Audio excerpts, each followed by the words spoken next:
At this time, I'd like to call the March 5th, 2026 Committee of the Whole meeting to order. Please let the record show that all council members are present. First up, we're going to talk about the Surface Water Management Tree Preservation Program, presented by Tyler Beakley. Mr. Beakley. Thank you, Mayor. Hello, Council. Hello, Deputy Mayor. Before you, tonight we're going to be talking about the Surface Water Management Tree Preservation Program, and we'll get into it.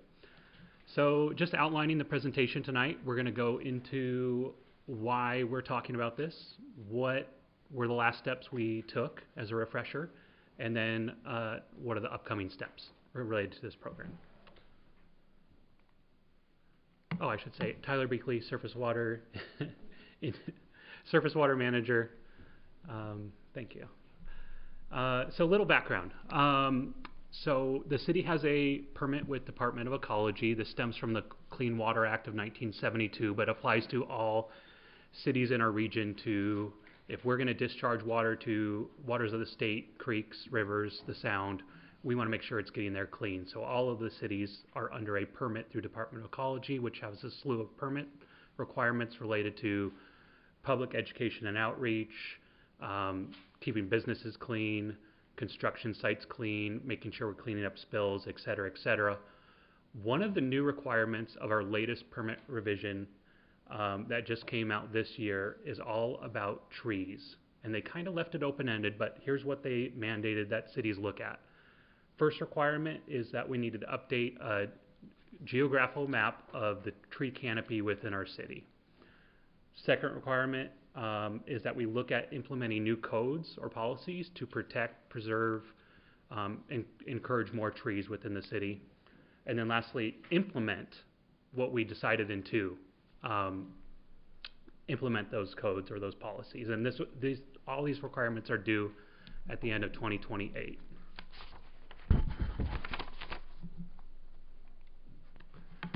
So we began this, we kind of split this into 3 phases of the project. Phase 1, we began tackling that graphical information, creating that map of all our tree canopy. We worked with our consultant Parametrics to develop this map. And when it came to analyzing canopy and trees in the city, we wanted to delineate, ecology is mandating the city to look at canopy as a whole as it relates to stormwater, as it relates to water quality. So we needed to define, does every tree have a benefit? What are we really looking at when we're looking at this program? How do we define a stormwater tree? And we came up with this definition of tree clusters, and that's any overlapping trees, think of a canopy, think of a forest, where you have a group of trees over 10,000 square feet. That's where we get a clear sort of benefit for water quality. You're thinking impervious area that's running onto that property, you get filtration, you get evapotranspiration, you just get general cleaning of that water. You also just get, as rainwater hits it, you get more infiltration of the soil, less chance for that water to get in the storm system and pick up pollutants. So there's kind of 2 methods where we're seeing water quality with these trees. So we did complete the map. They found that citywide, we're doing pretty good on canopy. We're at 29% citywide total. Of that 29%, 16% of it falls on city property. I'm going to the next slide here. So jumping into that second requirement, where we're supposed to look at new policies or new codes related for trees, we got our consultant on board. We did a lot of sort of in-house brainstorming with different departments. We worked with our consultant to develop a matrix to look at all the potential options between protecting trees on public property to protecting trees on private property to encourage planting trees. We decided as a team, and looking at the matrix, to basically tackle the low-hanging fruit in front of us is that 16% of tree canopy that's on existing city-owned property, protecting that first. So yeah, it aligns with the water quality goals, and then it can lay a groundwork for future efforts. Nothing says we have to stop there, but we can expand that to look at how do we protect trees on private land, how can we increase tree canopy across the city. And then, so yeah, we brought that back, basically that staff decision to council last summer and got a consensus with council. Yes, let's move in this direction. Let's explore the option of protecting trees on public land. Essentially what that would look like is transferring these city-owned parcels that are owned by the general fund, mainly Parks Department, to the surface water utility. Preservation, number one goal. Okay, so that was phase one. As we jump into our phase two analysis, we had a few questions in front of us. So what parcels meet this definition of stormwater tree clusters? What are the available parcels? Obviously, a parcel like the marina that's city-owned wouldn't be valuable. It's all impervious area. It wouldn't benefit us at all. Are these parcels feasible? Are there logistics that we aren't thinking about as far as access, easements, other ownership, future plans for these parcels? We need to go through the review which ones could be transferred to us. And then finally, what are the implications, thank you, for the surface water utility to fund this new program? And I will jump into it as we've started our phase two analysis. So we created from our GIS, we looked at where are these tree clusters. We identified 70 parcels that were eligible to be fully transferred from the general fund to the surface water utility, consisting of just over 173 acres of canopy.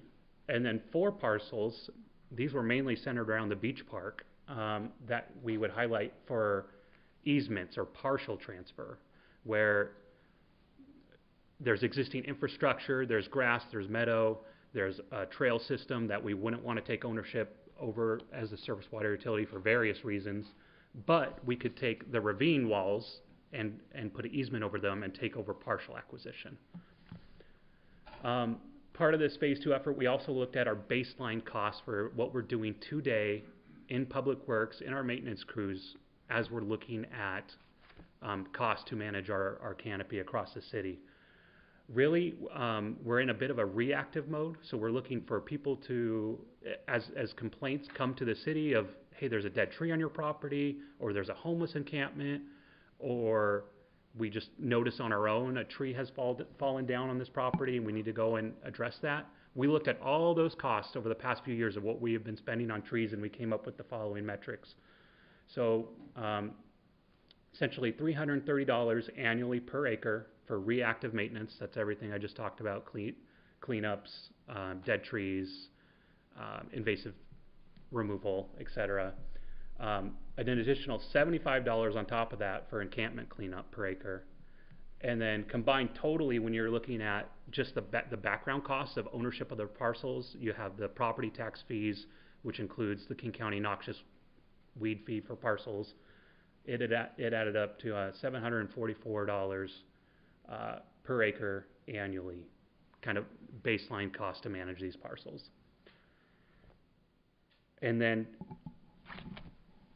next level on that, we worked with a financial consultant, FCS Group, to start looking at, we're still in the middle of it, but initially what that would look like for a utility rate increase. So the stormwater utility, we're an enterprise fund. We have a tax base across the city based on how much impervious area is on your property. It gets billed to each owner on their King County property tax under a surface water fee. The utility rate increase would apply to that on their bill. If we did a one-time 5% increase, we could budget $300K annually to this program. 2.5 would be $150K annually to this program. 1.5 would be $90K annually. I did run some numbers here, so and I should mention also, so the draft transfer list doesn't include another bullet I should have put on there, but the surface water utility already owns some parcels. We already own 40 acres of additional canopy that we should add on to that total. So when you total that up, it's about 200 acres total that we would manage. So what that looks like, sort of just comparing the proposed acreage to our baseline cost and what that would look like for the funding. If we did the 5% increase, we could manage 403 acres So above and beyond that 200, so we could get into, I'll talk about that on some future slides, but what could we do besides reactive maintenance? The 2.5% would get us almost exactly 200 acres. So we'd be able to fully fund baseline operations. Anything less than 2.5%, we would not be fully funding what we're doing today in the general fund. Reactive maintenance, we'd have a shortfall. And then I also ran a few numbers on what this would look like for the general sort of taxpayer. The most common, they're broken up by how much impervious you have. There's different categories for your rates. But the most common one, it would look about a $20 increase annually at the 5%, $9.58 increase at the 2.5%, and a $5.74 increase at the 1.5%. And again, that's annual increase for the average property owner.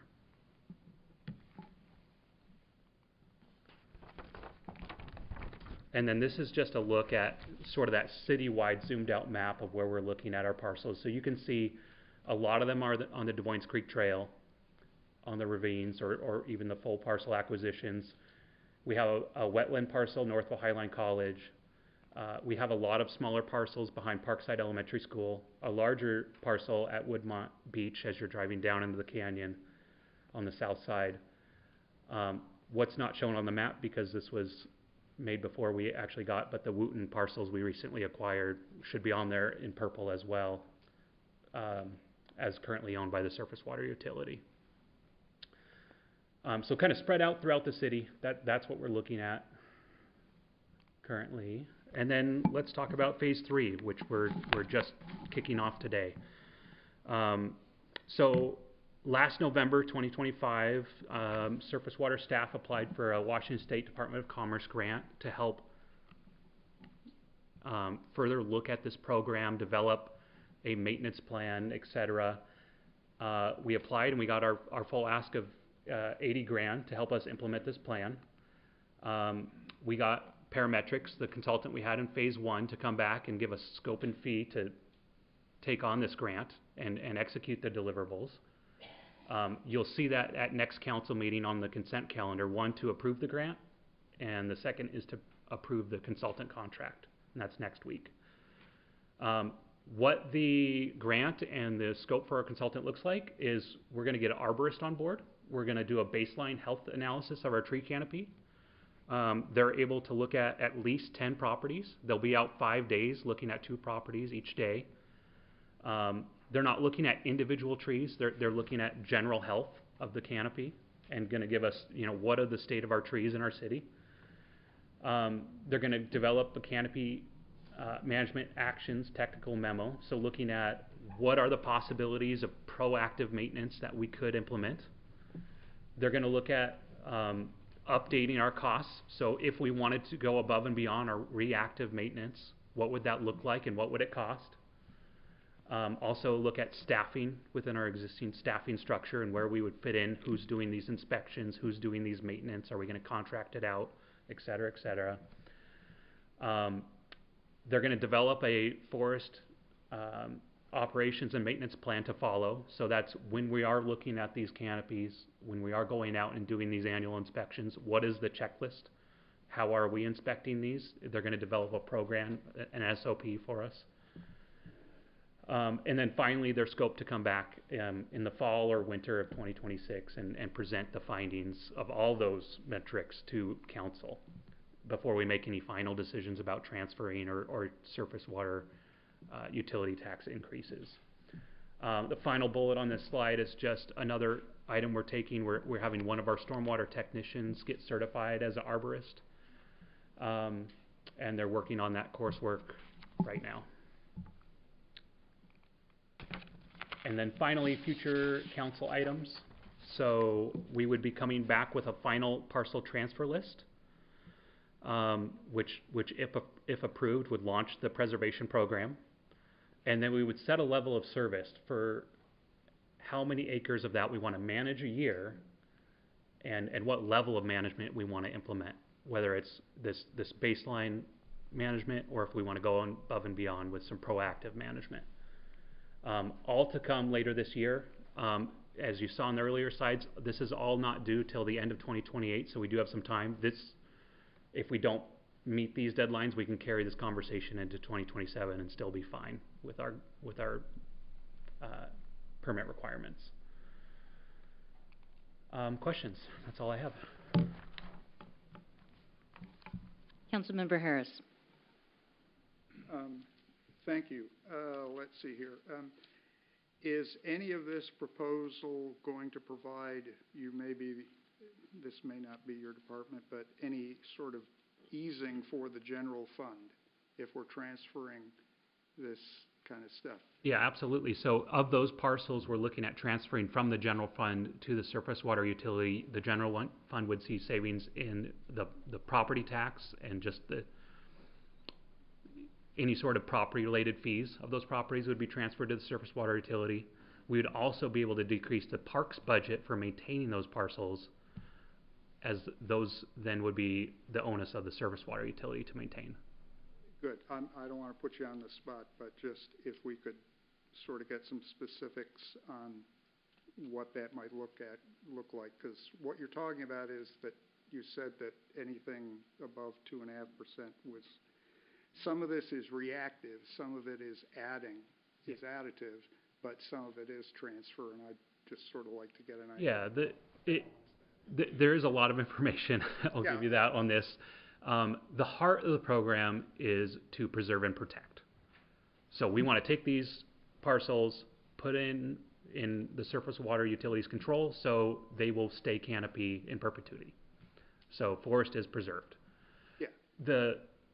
To answer your question, I believe your question is, at a minimum, we need to meet our baseline of what we're already servicing on these parcels, because that is mainly reactive, like I said. So that is a neighbor calling, there's a tree down on my fence from your property, homeless encampment cleanups, et cetera. And that's that 2.5% meets baseline. Okay. I think, Tyler, Councilmember Harris, we can work to bring you back maybe the last few years. We can try and get a good estimate of what general fund expenses have gone to these type of activities. That's kind of what I'm getting at, is there's a transfer aspect and then there is an improvement aspect, and I'm just trying to get a sense of. Yeah, we'll bring that back next time. Sure. I'm sorry, we only have a few minutes. Can I move to someone else who has a question? Sure, why not? Great, thank you. Councilmember Steinmetz. Yeah, just by way of, we discussed this last summer, including the impact it would have on the general fund, is what I recall. I don't have the numbers off the top of my head by any means, but they should be pretty findable there. You said the city-owned lands is the low-hanging fruit. Are we going to have a discussion about private lands and trying to maintain the tree canopy? Or at least talking about tree replacement policy anytime soon? And is that your bailiwick or somewhere else? Yeah, it's kind of split between surface water and our planning departments. Currently, it's not on my radar to talk soon. It is in the larger scope of, once this program's in place, there's next steps, and there's ecology likes to expand on their requirements and always progress. So that's probably in the cards as a mandate coming. But yeah, it's on the table for discussion, but there's no current plans, at least on my radar. We did recently receive a grant. Rebecca's not here tonight, so Rebecca received a grant for a staff person that, it's not a permanent thing, sadly, but and they will be dedicated to kind of reviewing the tree code, so both tree replacement as well as tree preservation. And so that work is actually going to be beginning this summer. And so that will touch on some of this. Absolutely. Great. Councilmember Blas. Thank you for the presentation. The NPDES permit requirements, did they give you an actual number goal to hit, or is it just come up with a plan and whatever we come up with is fine? It is very open-ended, and that's how they like to do it. They want to see what communities come up with and let us be creative on our own, and then they can create policy after we do the legwork for them. Yeah. Yep. Other questions? Councilmember Harris, your second time. Thank you. So, regarding the scope of work for just the tree canopy analysis, is Stephen J. Underwood going to be part of that? I don't believe so. I don't believe it was. I can go back to this. It doesn't matter. Yeah. My question is that just residents have noted over the years, you know, there were a lot of birches and things like that there that have not done particularly well, and people see any vertical object as a tree, whether it's healthy or dead. And I just would hope that this scope of work included sort of educating the public on the quality of the trees, why some are thriving, why they're not, what the proper placement is for these, because there must be a reason that these, they looked spectacular when the park was built, and well, Yep.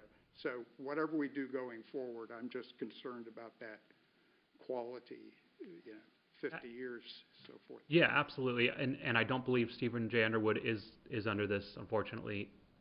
But and that is not under the consultant's scope as far as that public education piece. But we can and will make that part of the program if implemented and if continued. Trees will be a larger impact within the surface water utility scope and part of our general public outreach campaign. Yeah, Yep. I just want there to be an understanding that the right object in the right place and so forth. Yep. Rather than, because typically they'll have these 2 or 5 year things, like when they do a highway replacement, you know, the monitoring is like just a very short period of time, and we owe it to the public to have something, you know, that persists. Thank you. Okay. Thank you very much. I appreciate the presentation. I'm sorry? Oh, sorry. Next up, item number 2 is our draft 2027 to 2046 Transportation Improvement Plan, or TIP, last mile. And I believe our presentation is by City Engineer Tommy Owen. Mr. Owen. All right. Good evening, Mayor, City Council. Tommy Owen, City Engineer. This evening I'll be presenting the draft Transportation Improvement Plan for 2027 through 2046. All right, so a little about what the Transportation Improvement Plan is. As a few of you have probably seen, this is a very similar presentation for the last however many years. But what it is it's a prioritized list of 89 planned transportation projects. I like to kind of refer to this as our wish list. If there was no financial constraints or unlimited resources, these are the projects that we would try to complete within the next 20 years. So this list is, a lot of it is derived from the Comprehensive Transportation Plan. That's a long-range transportation plan that sets the policies, goals, and strategies to help guide decisions for the existing and future transportation system. It defines a manageable network of arterial roadways, pedestrian networks, bicycle networks, and transit service priorities to support the city. So how do projects get into the TIP?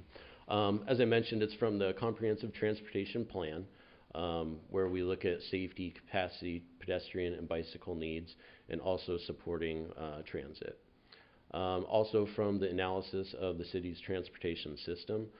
This comes in sometimes as citizen input, concerns, and we go out and we'll do transportation engineering studies. We're always looking at different ways in which to improve the safety. And then also from interagency and utility coordination, such as other cities like SeaTac, Sound Transit, WashDOT. A lot of this is just working with our neighbors. If they have a project that's kind of near the city or impacts the city, we like to put those projects on our TIP as well. There's other projects where we're partners with utilities or other cities, so we work together to go out for grant opportunities, and so those projects are typically in the TIP.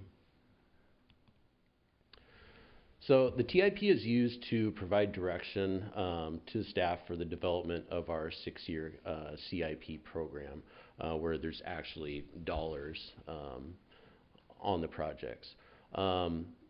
As I mentioned, it's also for planning and coordination with our utilities and neighboring cities.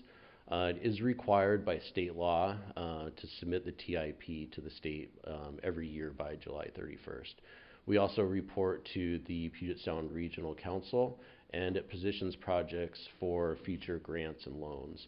So one thing about potential grants and loans, we're always looking at potential grant opportunities. So whether we have a project that is priority 10 or priority 80, if it fits with a potential grant opportunity, we're going to submit for it. And if we're lucky enough to get that grant, maybe that project in the next year, since we now have money for it, goes from priority 80 to 10 or something like that. So regardless of where it's at on our list, we're always looking for opportunities. So this year's process, typically every year we come to the committee, which we're doing tonight, and then eventually there will be a public hearing to adopt the TIP, likely in May or June of this year. We will do a public notice in the Seattle Times, and then that will also be the opportunity for the public to comment at the hearing.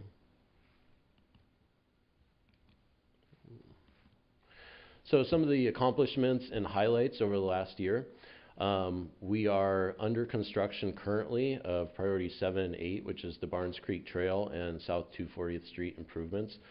This is ongoing on 240th between 16th Avenue and 19th. It's a bit of a mess out there right now. The road is closed, but that project is going well. So far we've gotten the water line in. I would say about 90% of the water line is in. We just have to do some tie-ins and services, and then they'll move on to some joint utility work.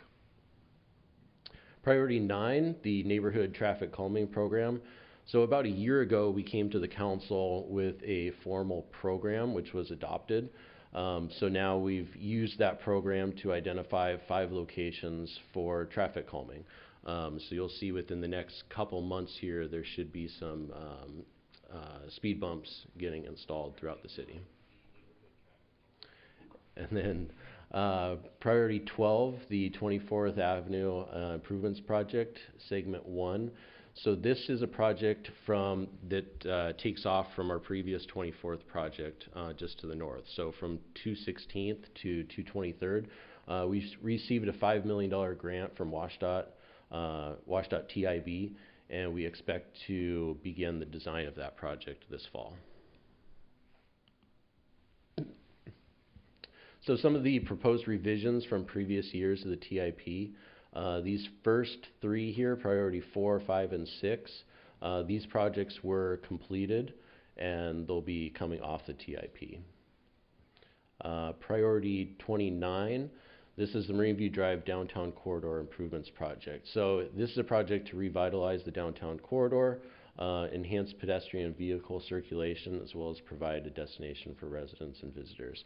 So this project is really to kind of get out ahead of what we anticipate coming from WashDOT. So WashDOT, with the completion of the SR 509 projects, they are looking to turn back some of the non-needed state highways.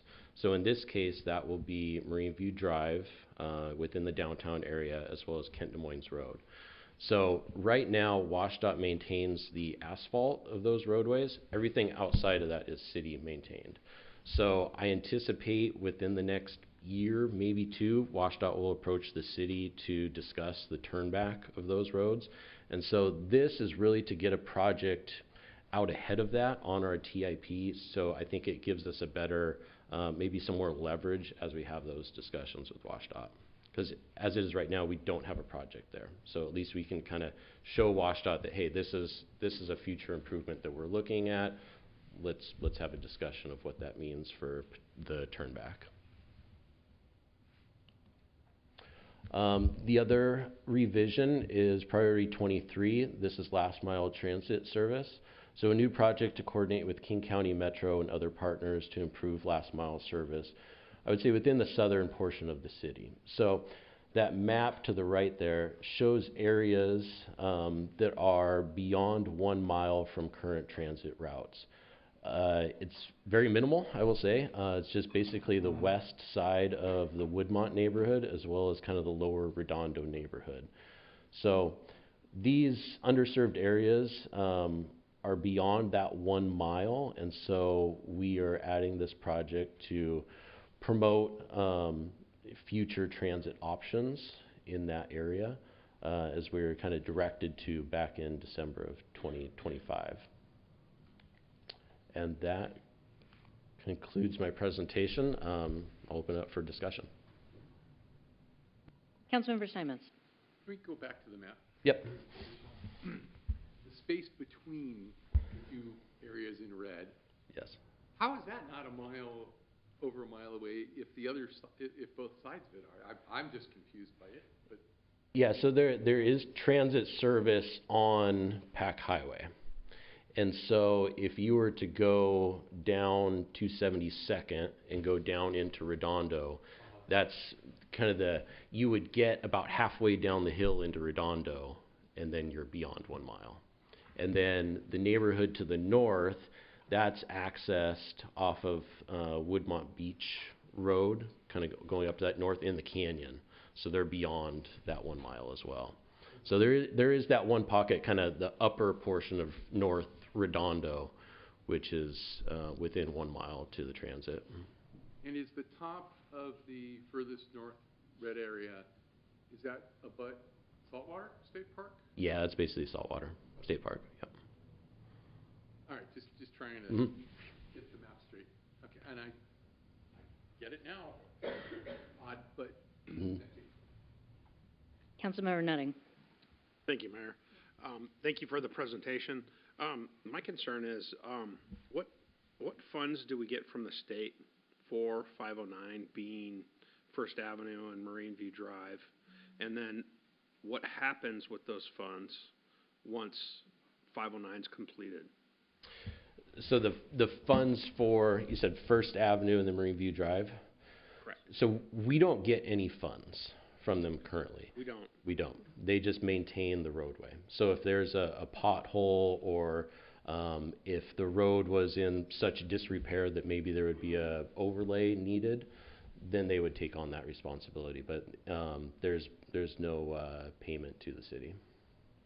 Okay, so then once the 509 is completed, then it becomes our responsibility to maintain those roads. Potentially.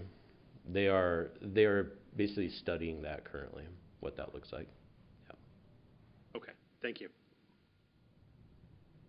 Anyone who hasn't asked a question? Councilmember Harris. Thank you. Could you expand a little bit on the whole last mile thing? Is there anything does ridership contribute to your thinking? I know how RTC, they have their formulas, but is there some special sort of spiff for going beyond that 1 mile in terms of grant opportunities? Yeah, I think that, we've had ongoing discussions with Metro, and we've always advocated, especially for additional services to the south part of the city. I would say that they've been kind of resistant to that, and they've cited that there's just not enough potential ridership there currently. So I think that between that and the limited areas that are beyond 1 mile, I think it would be very difficult. It'd be a difficult road to get any sort of grant opportunities for expansion of transit. When I saw it, it's like I'm all in on any kind of transit opportunities. I just am puzzled as to the opportunity because I've just seen how much pulling teeth just Metroflex is. And so if you have any kind of just what the opportunities are just offline, I'd be interested in that. Anyway, Okay. That's it. Councilmember Bloss. Thank you. I was happy to see the non-car-centric options in the plan. I really care about the pedestrian and the bicycle routes. Ideally, someday, it'd be great to have a North Hill to Redondo bicycle lane, and then a Des Moines to the Kent interurban trail network for bicycle. I know it'll take time, but just wanted to say I'm glad that it's in the plan. Great. Thank you. Councilmember Simons. Just one more clarification.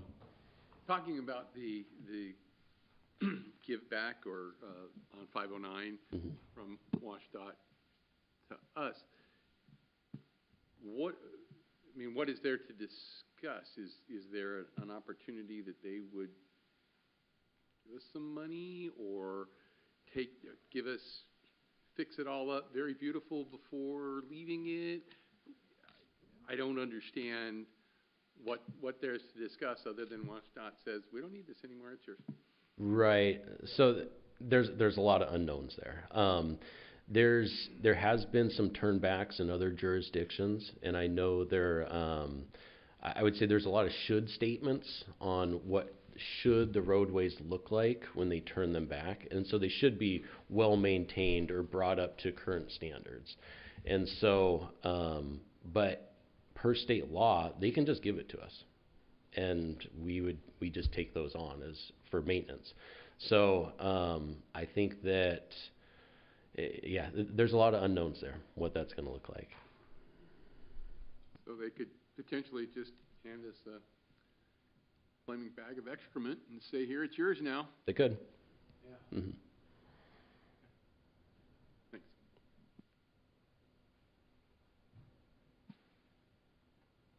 All right. Thank you very much. Thank you. Appreciate your presentation. Our third item is an update on federal uses within the city of Des Moines, and I've asked Catherine Caffrey, our city manager, to give us some context. Thank you, Mayor. Yes, you all may be aware that several of the cities in this area have recently entered moratoriums or taken stances on there's been some discussion that potentially the Department of Homeland Security or ICE are looking for additional facilities in South King County in proximity to the airport. There's not a lot of detail as to what they're looking for other than there's an RFP that's out right now for a private entity to build a detention center on their behalf. And then we also have understanding from the city of Tukwila that they were looking for some office space. So as I informed you all a couple weeks ago, currently, detention centers are not a permitted use in the city of Des Moines. Additionally, last week, the Port of Seattle Commission passed a measure saying that they would not be leasing their warehouses to those type of entities. So for Des Moines, a moratorium is really not what makes sense in this case. So the mayor had asked us to draft something that would potentially come out from the mayor and council. And so that is what is before you. Thank you. And just a reminder, this is not any change to any of our zoning that's currently in place. Any questions? Councilmember Harris. So this doesn't imply any kind of imminence. I'm asking the city. I don't know what you mean by eminence. Imminence. Can you explain a little more? Sure. Normally, we talk to our strategic planning. We've talked several times about, not having surprises and, having notice and so on. So I just assume that if you wanted to put something on the agenda, which is perfectly your privilege, it's reasonable to ask if there's some new piece of information or some risk, because the public will want to know, how plausible is this, or, weeks, months, so forth. Yeah, we have not received any type of communication or indication that those type of facilities are being looked at in Des Moines. So there's no applications, there's no phone calls on that. So we have no indication of that. Additionally, I think from a practical standpoint, looking at our city and the land that's already built out and the land that is, undeveloped, I think the odds of something like this coming here are very, very low based on just the land available we have. That being said, I understand there's a lot of concern right now in the nation and in this community, and so that is what drove this. No, I just wanted to, I mean, it's not like, there's not like a Fifth Amendment thing where people can come in and just, you have to sign a contract, correct? I mean. Well, they could probably use eminent domain. I mean. Okay. Oh, What they're going to do with the Fed, they're going to do. other questions? Councilmember Simons. Yeah, I like this statement. I think it's really clear that no site is being considered, and our zoning regulations couldn't make it. You would be in opposition to our zoning regulations. So I think it's really abundantly clear that it's not going, in all likelihood. Under eminent domain, taking property does not mean that you get the zoning to build on it whatever you want either. So that's not going to be an issue. It's important we keep the legal issues very clear in this point on something like this so the public doesn't get confused. I don't think there's any reason right now to be concerned, and I don't see any reason in the future to be concerned about ICE trying to build a detention center here. So I think this is well written and very clear. Thank you.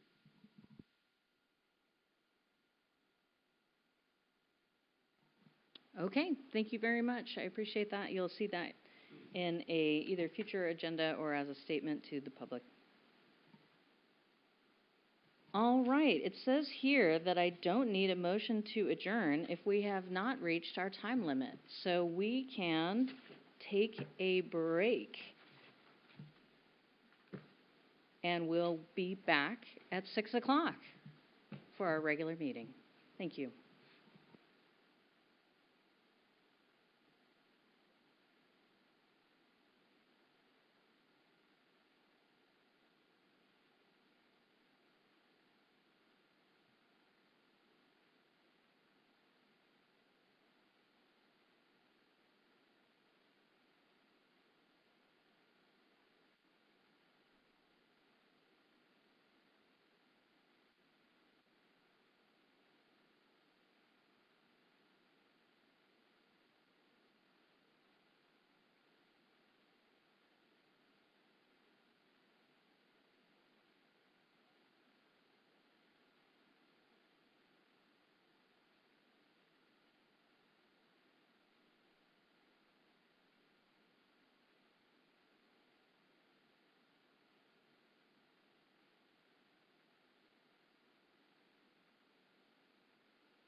At this time, I'd like to call the March 5th, 2026 Des Moines City Council Study Session to order. We'll start with the Pledge of Allegiance. Councilmember Nutting will lead us in the pledge. Please stand if you are able.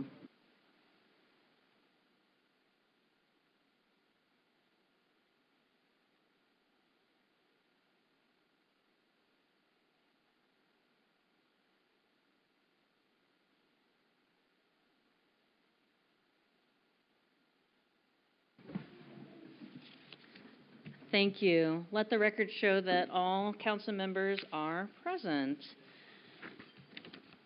We're going to start today with our proclamation, a day to remember Master Police Officer Stephen J. Underwood. Is there a motion? Councilmember Nutting. I move to approve the proclamation for Stephen J. Underwood. Thank you. First and second, all those in favor, please raise your right hand and say aye. Aye. Aye. Motion passes. Okay. And I will be reading the proclamation today. Whereas on the morning of March 7th, 2001, Des Moines Master Police Officer Stephen J. Underwood stopped to question 4 juvenile suspects on Pacific Highway South at 1:30 a.m. And whereas Master Police Sergeant Underwood recognized one person as wanted for an outstanding felony warrant. And whereas, upon initial contact, a senseless and unwarranted violent attack occurred on Master Police Officer Underwood. This resulted in him being struck by gunfire, causing his tragic death. And whereas Master Police Officer Underwood was taken instantly from his family and the community. He was a dedicated public servant, devoted son, loving husband, and father. And whereas the City of Des Moines will honor and commemorate Master Police Officer Stephen J. Underwood by lowering all city-owned flags to half-staff beginning Friday, March 6th, until the end of business Monday, March 9th, in honor of Officer Underwood's life and service to his community. May this serve as a reminder that after 25 years, he is not forgotten. Now, therefore, the Des Moines City Council hereby proclaims March 7th, 2026 as a day of remembrance, marking 25 years after the tragic death of Master Police Officer Stephen J. Underwood. We, as a community, honor his service, sacrifice, and enduring legacy. Steve, you will never be forgotten. Signed this day, the 5th of March, 2026, Yoshiko Grace Matsui, Mayor.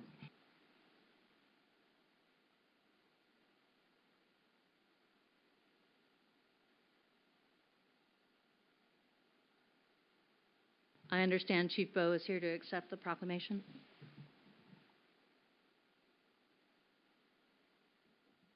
I am here to accept it, but instead of me accepting it, there's several people who worked with Steve that are in the audience today.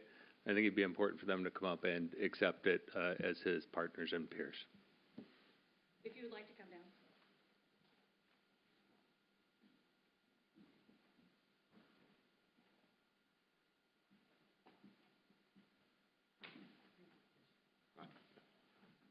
Thank you very much, Mayor. We appreciate it. I'm going to pass it on to his mom.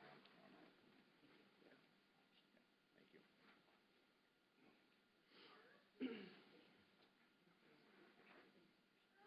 Thank you very much. Thank you, Mayor. I appreciate it. Thank you. Do you want to do a picture? She wants to do a picture. Sure. Yeah,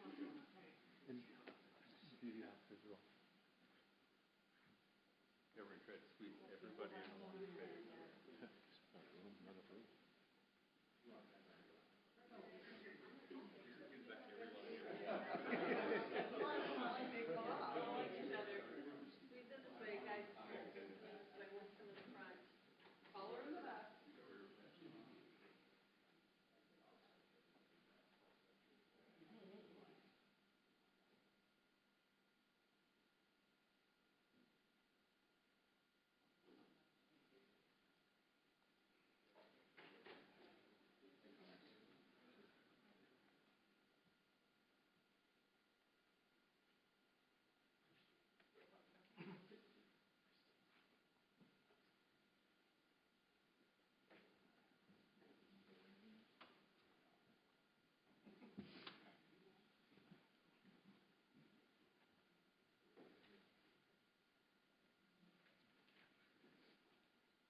Thank you, everyone.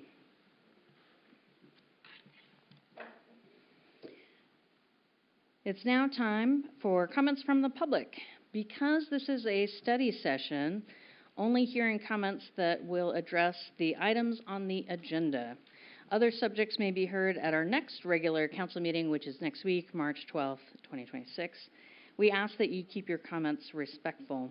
When I call your name, oh, I took it already, you will have, please come to the podium, and you will have 3 minutes to speak. Please state your name and city of residence. First, I have Annie Pansky.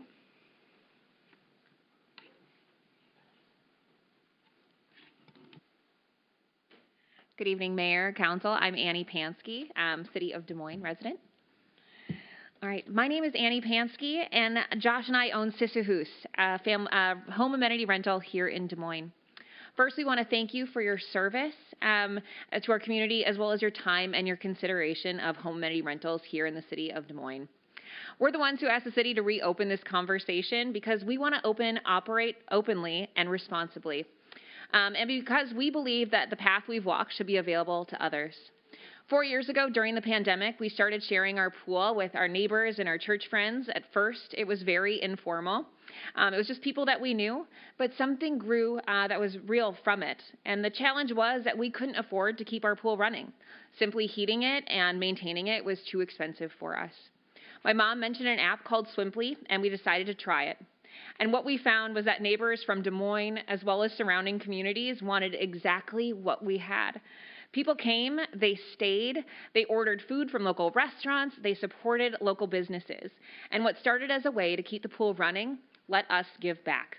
From neighbor nights, which is happening right now at our house, to donated swims, silent auctions. We want to be part of St. Philomena's script program. And all of that to say, but right now, I don't feel like we can do that. We can't commit. We don't have a guarantee that what we've built will be allowed to continue, and that uncertainty has a cost, not just for us, but for every partnership we can't make because the ground isn't solid. We recently met a single mom running something very real and neighbor compatible right here in the city of Des Moines. I invited her to this meeting. She said she won't come because she's afraid that if the city notices her, it's going to be shut down. I want the city of Des Moines to be a place where that fear doesn't exist, where people feel safe to try, safe to build something, and safe to bring their creativity here and put down roots. There's a new generation moving into this city, and if we make this accessible, they will come forward, they will operate openly, and contribute to this community in ways that we can't even predict yet. I was asking Josh, I was like, what do we define success as? And I'm like, I want to be known as the darling of Des Moines. And it's not because we're going to be the biggest, but we're known for being, good-natured and good to our neighbors and good to our community and giving back. We want to build something that people love, and we worked with the city to try to get it right and become a model that others could follow.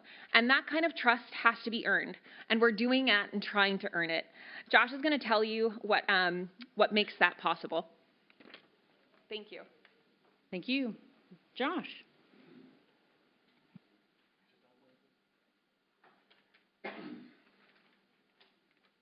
evening, Mayor. Good evening, Council. Thank you for your time. My hair was done a couple minutes ago.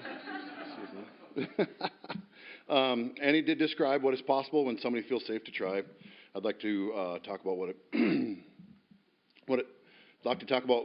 makes that safety real. The proposal before you tonight includes conditional use permit options. The current fee is $7,403. I understand there's discussion of reducing that to about $1,000. But people don't start amenity rentals with capital. They start with something they already have, like a pool, a yard, a basement, a parking space, for instance. And the income is what makes it sustainable. A $7,000 permit application or even a $1,000 permit application comes before any of that is even proven, and that is not a reasonable ask. A CUP does not screen out the bad actors. It screens out people without the resources.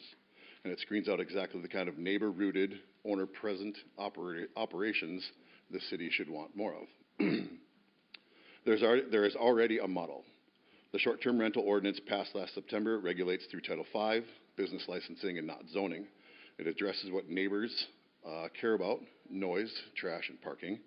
The same framework applies here. A business license, a good neighbor agreement, clear rules, a path anyone can actually follow, and one the city can administer and enforce without a hearing examiner. Make it simple and people come forward. You get visibility, you get accountability, you get tax revenue from activity that's already happening, and you get neighbors who are proud of what they've built instead of hiding it. Des Moines has a real opportunity here. Start light, add to it if you need to, but start accessible. Thank you for your time. Thank you. Okay, we're moving on to item number 1, the City of Des Moines Local Road Safety Plan Update. And I believe we will be updated by Engineer Kai Lee.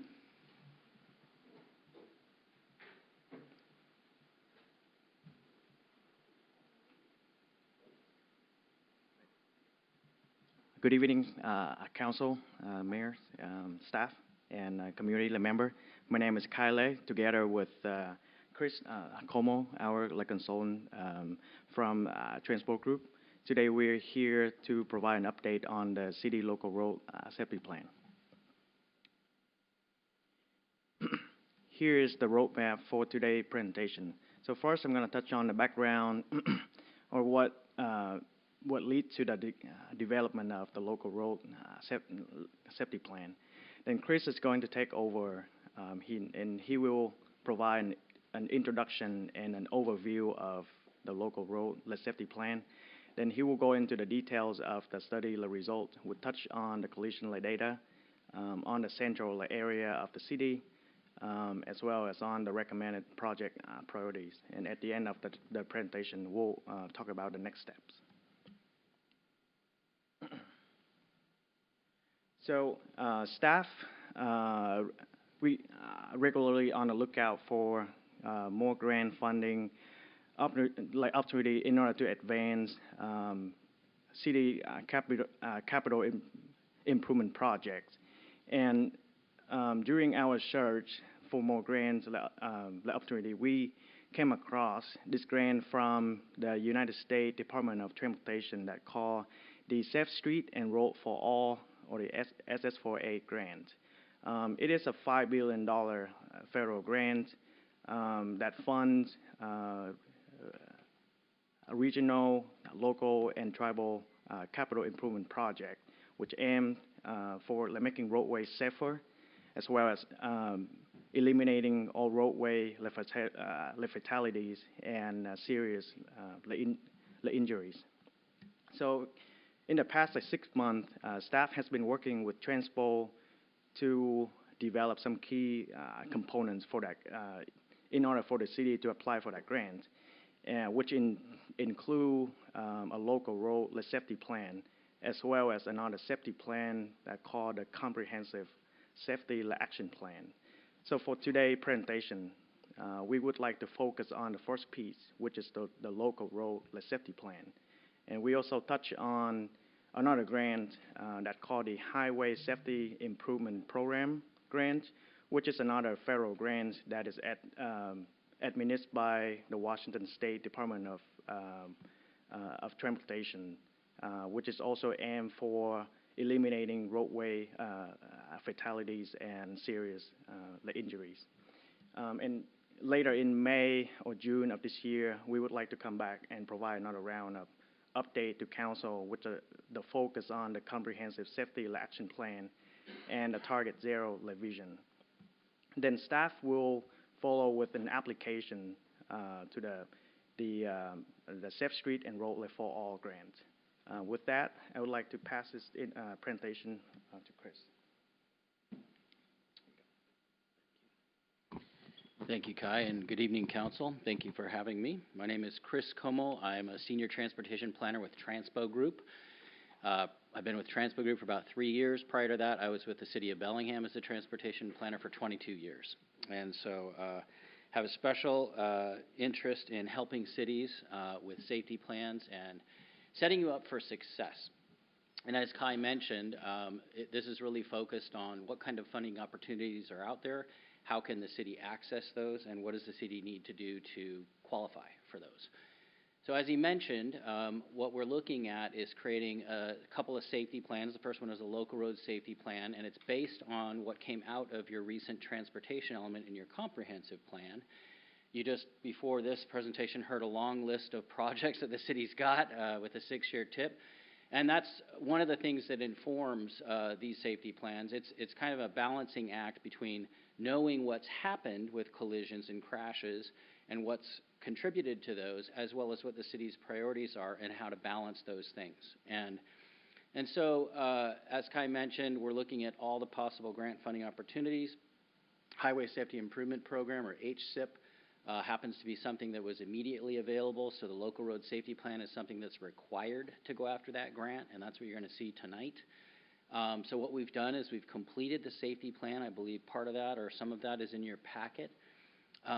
Like I mentioned, in order to apply for this grant, you have to have the safety plan. You submit it with the grant.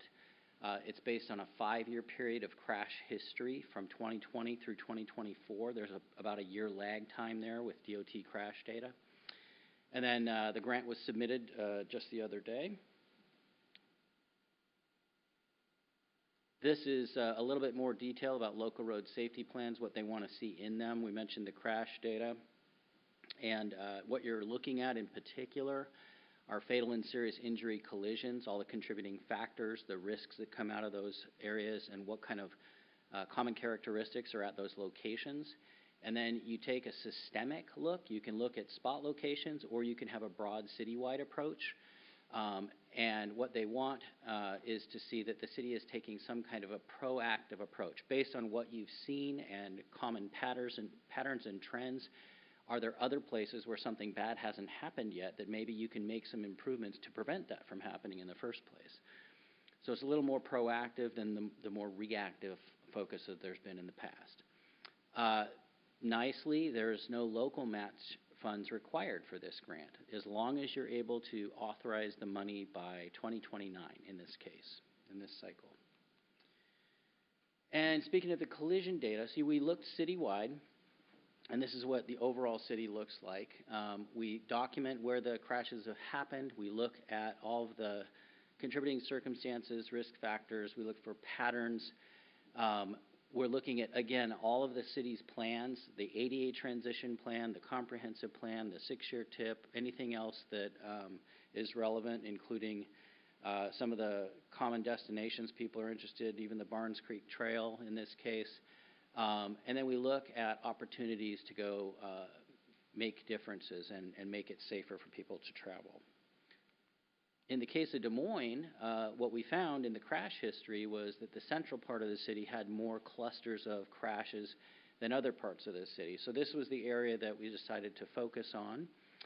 And we looked at, again, all the city's documents, and then the notion was to look for opportunities to do something local with the state grant and then set yourself up for success later on with the US DOT grant that Kai mentioned a moment ago.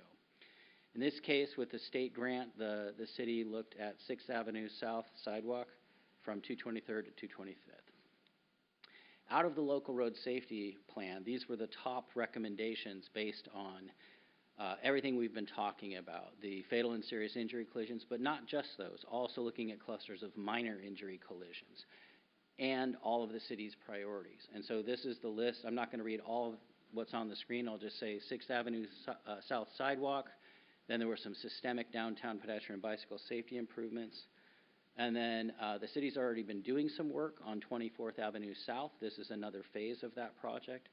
And then more broadly, there's a public safety awareness law enforcement campaign as a big, broad kind of systemic approach to overall safety.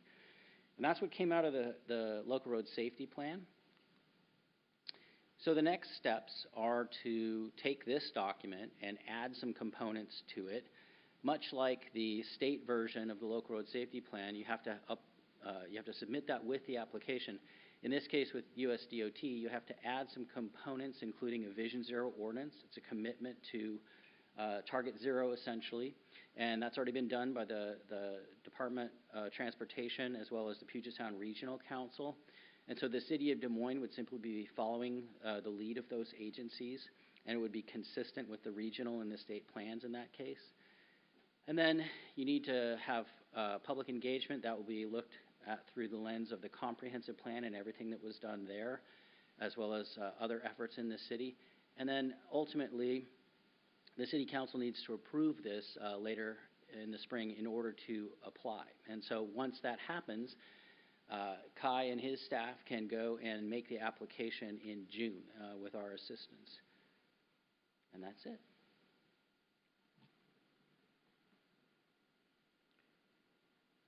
Any questions or items for discussion under this? Councilmember Harris. Regarding the traffic safety cameras, can you sort of expand a little bit on how those 3 points, what made them score highest? Or if it's something you can send offline, I'm just... So yeah, there wasn't a scoring system involved. This was a combination of a lot of different things, including, as we mentioned, the city's priorities with the 6-year TIP that you've just recently looked at, the comprehensive plan, and what some of the opportunities are. In addition to that, to go after this money, the project has to be kind of right-sized. There's only so much money available, and if you apply for too much money, you'll get passed over, and they'll go seek another project that can fit within the budget of the grant funding agency. And so typically you look for a project, and we say we look for the sweet spot. And so going through the various options, we tried to look for opportunities to hit that that mark, that target. And so the 6th Street and the camera locations kind of fit that. Again, there was no scoring or system involved with specific criteria, adding points or anything like that. It's kind of a combination of art and science in a way, but you saw the crash data, and then with the various plans, it's a balancing act. Okay, thank you.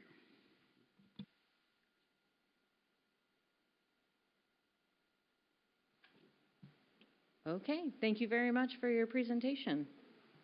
We look forward to having you return.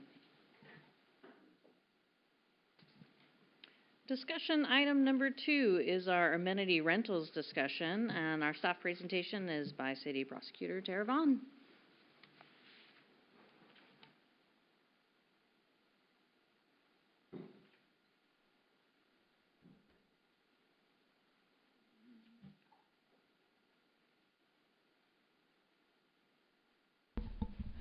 Good evening, Council, Mayor, Deputy Mayor. Tara Vaughn, City Prosecutor. And yes, going to talk to you about amenity rentals. So first, let's discuss what are amenity rentals. This is when a person rents out a portion of their outdoor property for use by others. It does not include home occupations, which by definition occur completely within the home. Currently, we believe that amenity rentals fall within a category of use that would require them to get a CUP before operating under our current code. A little background in history. After the presentation of a joint ordinance at the March 27th Economic Development Committee meeting, the council members there decided that they wanted to split amenity rentals from short-term rentals. So at the September 4th study session, staff presented council with 3 options. The first one would be to ban some or all amenity rentals within the city. The second one would be to make our code explicit that amenity rentals are required to obtain CUPs. And the third option was to require some amenity rentals to get CUPs as determined by council, but then allow others to be regulated through ordinance. Oh no. Okay, got it. So after discussion at that study session, essentially nobody liked option 1. Some council members, about half the council members preferred option 2, but wanted additional information on lowering the CUP fee. The others preferred option 3, but wanted additional information on how amenity rentals could be categorized and regulated as such. So today, I'm going to review just briefly the details of options 2 and an updated option 3 and provide that additional information that was requested. So this is, again, just a reiteration of the options. You'll notice on option 3, we list what the old option was, as well as the new one that I will discuss in upcoming slides. So for option 2, that would be to clarify the zoning code, making it explicit that CUPs are required for amenity rentals. This option would require applicants to go through the CUP process, where a hearing examiner would determine if the use is reasonably incompatible with the type of uses in the surrounding areas, or if it could be made compatible through the imposition of certain conditions. This process would allow for a case-by-case determination of what conditions could mitigate impacts to the surrounding neighborhoods.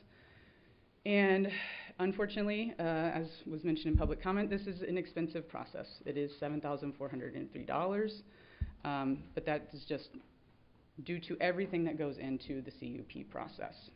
And that could be lowered for amenity rentals if the council so chooses.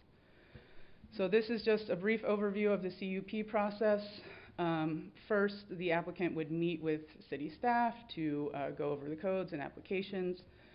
Then the applicant would apply, making the minimum submittal requirements. Staff would then route and coordinate submittals and generate a staff report. And then the staff would also coordinate with the applicant to get the notice of land use application and the notice of hearing published. After that, there would be a hearing with the hearing examiner where testimony is taken from any interested party, and the hearing examiner would decide whether to issue the CUP, and if so, what conditions to impose.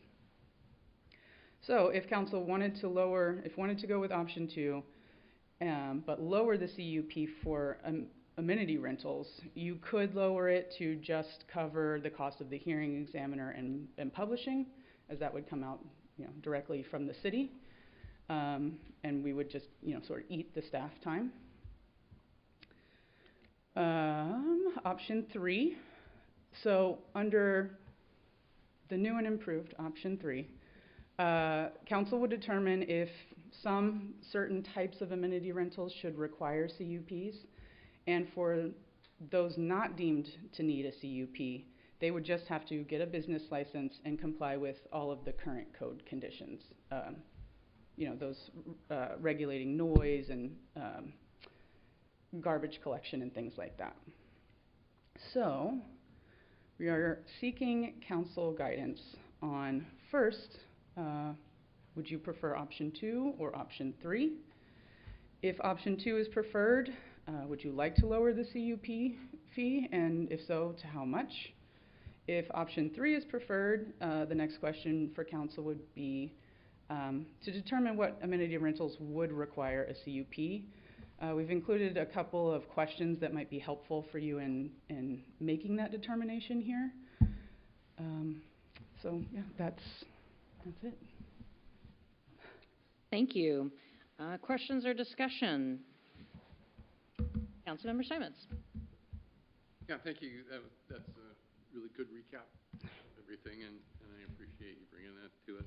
Do we have a good sense of how many amenity rentals exist in Des Moines at this point?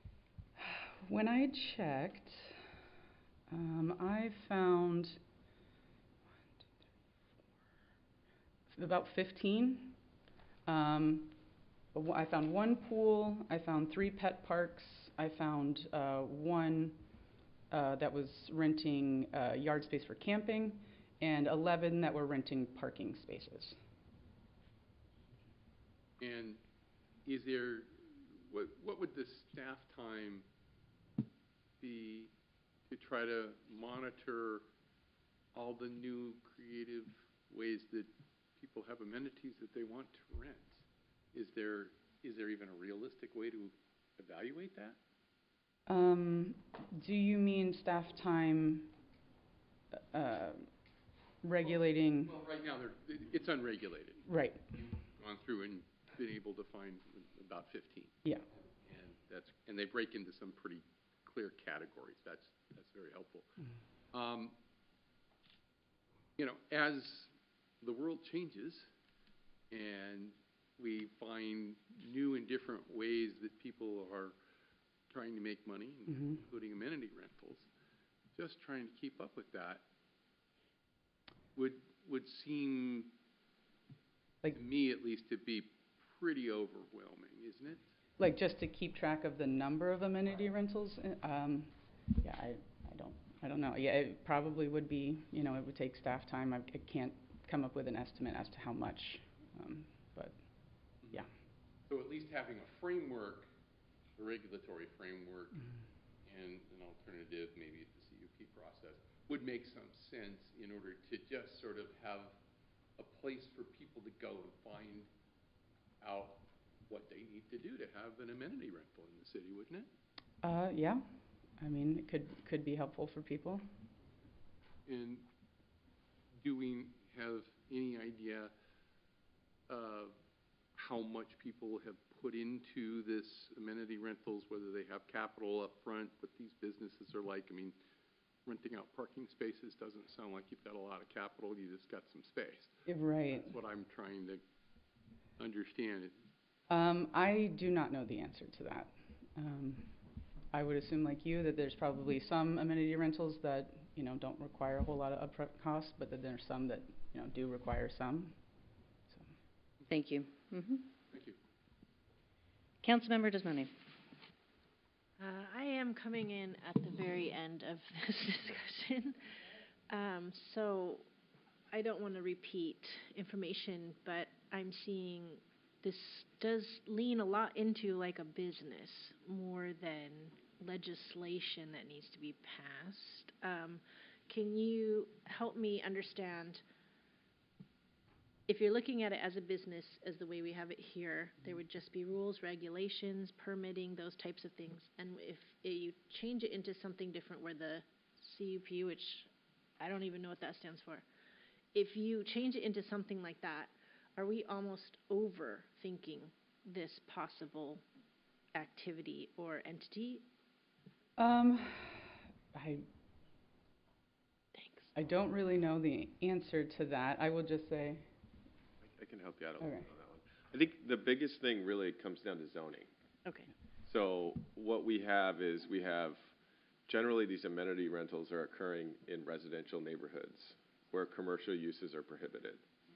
So the CUP is a conditional use permit, which is kind of like a catch-all for uses that may not be in our code. Where, if you were to apply for a restaurant license, right, it'd be in the zoning code. So this one is, we didn't zone for amenity rentals. And so this process, the CUP process, would look at what's happening, look at the zone, determine the impacts, and then essentially set conditions. If we just said, go on the zoning code, we would say to these places, you can either have a home occupation license, which we allow, but generally those don't allow any sort of impacts to the neighborhood because it's like an accountant who's sitting at their computer, right? You don't have customers coming and going, you don't have parking issues. So these are really something different that just looking at our code for zoning would not be allowed. So we're looking at, should we allow them? And if so, under what conditions? And the really unique thing is they are so new that we've been looking across the country for any sorts of codes, to help us out. And generally what we found is jurisdictions have done what we've done, got frustrated, and just banned them. So, I mean, there's generally what we've seen is when cities are looking at them, they ultimately come back to that. But we're really trying to take this approach of looking and seeing what we can do. And so these are, this is kind of where we're at, but we really need some guidance because it is really discretionary on the council to give us some direction as to where to go. I would add a little bit to that discussion that I think it also, one of the reasons why we have more than one option to consider is what kind of impact are we thinking that those rentals will have in the surrounding community. So are there ones that should require a conditional use permit, or is a parking space going to have such little impact that maybe that one doesn't need a conditional use, just as an example? So that's one of the things that we've been asked to contemplate. I saw Councilmember Harris? Yes. Thank you. Hopefully, 3 things, but hopefully really quick. First of all, when you say 11 parking spaces, those are 11 people have applied for business licenses, or they're just 11 people that just... I can't say that. I can just say that when I did an online search using, different platforms, I was able to find that There's Edna's friendly parking rental spot at 2 whatever. Yeah. Second, this applies to outdoor use cases. Yes. Okay, not indoor, like I'm giving cooking classes or... Right. That would be more in line with the home occupation. Very good. The $7,403 is not a profit center. That's like it actually costs us money. Yes. So the thing that made the one nerve in my brain go is that you said we would eat. Whenever anybody says they're going to eat a cost, so it's $1,900 to hire the examiner, but we actually incur costs. However, you can argue over the amount, but it's not. If we waive it, it's something we actually have to pay. Yes, and I would just say the 1,900 roughly would be the low end of a hearing examiner. It can be much more than that for much more complex cases. It just depends on the use type. But that presumptively amenity rentals would be a little bit less complex than like a funeral home in a neighborhood or something like that. So it would be on the lower end. Thank you. Councilmember Nutting. Thank you, Mayor. I hope that's not an outside, a funeral home, but okay. Thank you for the presentation. So my question is the $7,400 that's the one-time fee to get a CUP, right? Right. And then business license on top of that? Yes, generally. Okay. And business license, the last time I had a license was like $100 or so? That's right. Yeah. Yeah. So, and that's yearly, right? Right. Annually? Yes. Okay. And I hate to admit this, but I absolutely agree with Councilmember Harris that eating costs in the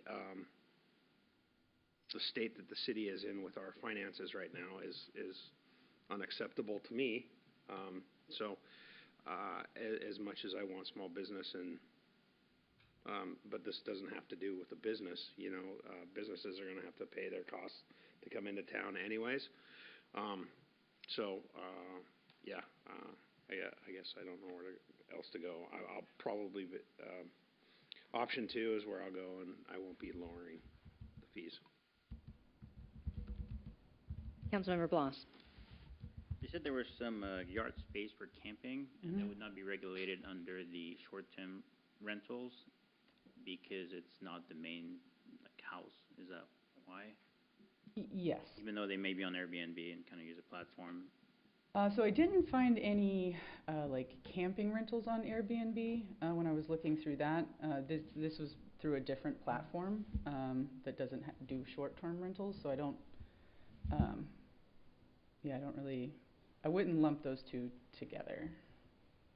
Right. Basically, it's renting a yard, a space right. that you can either have a tent or an RV was the most common. Presumably, you can't do that for long periods of time. There's probably some. I'd have. Yeah, I mean, we really don't allow that. I mean, if someone were, because we have encampment ordinances, right? And so, this just gets back to the question, like, if you have your friends sleep in a tent in your backyard, that's probably fine. But now if you're charging for it and this happens over and over again, that's not fine. So no, we would not allow that currently. Because, I think you could kind of see where that might end up. Well, I think I would go for option 3. And I would like to see more businesses, or if people want to kind of try to make some money. It's hard for people right now, and I'd be in favor of lowering their CUP. Hopefully we get that money back somehow with increased sales tax. I would like to see in option 3 a way to kind of easily only require CUPs for businesses that would have a large impact, and I'm not sure really how to do that. Maybe it's, I don't know, 500 people served in a year that would qualify for that, something kind of easy to measure. That's where I'm at.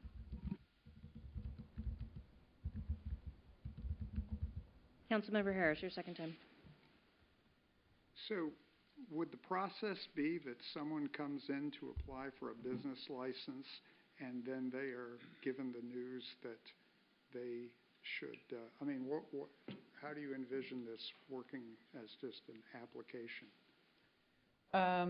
Yeah, it's, Or TBD, I'm just. I mean, a little bit, but I would imagine that they'd come in and, if they aren't familiar with our code, if we do end up requiring CUPs for some or all of them, then they would be informed at that time that their use would require a CUP process.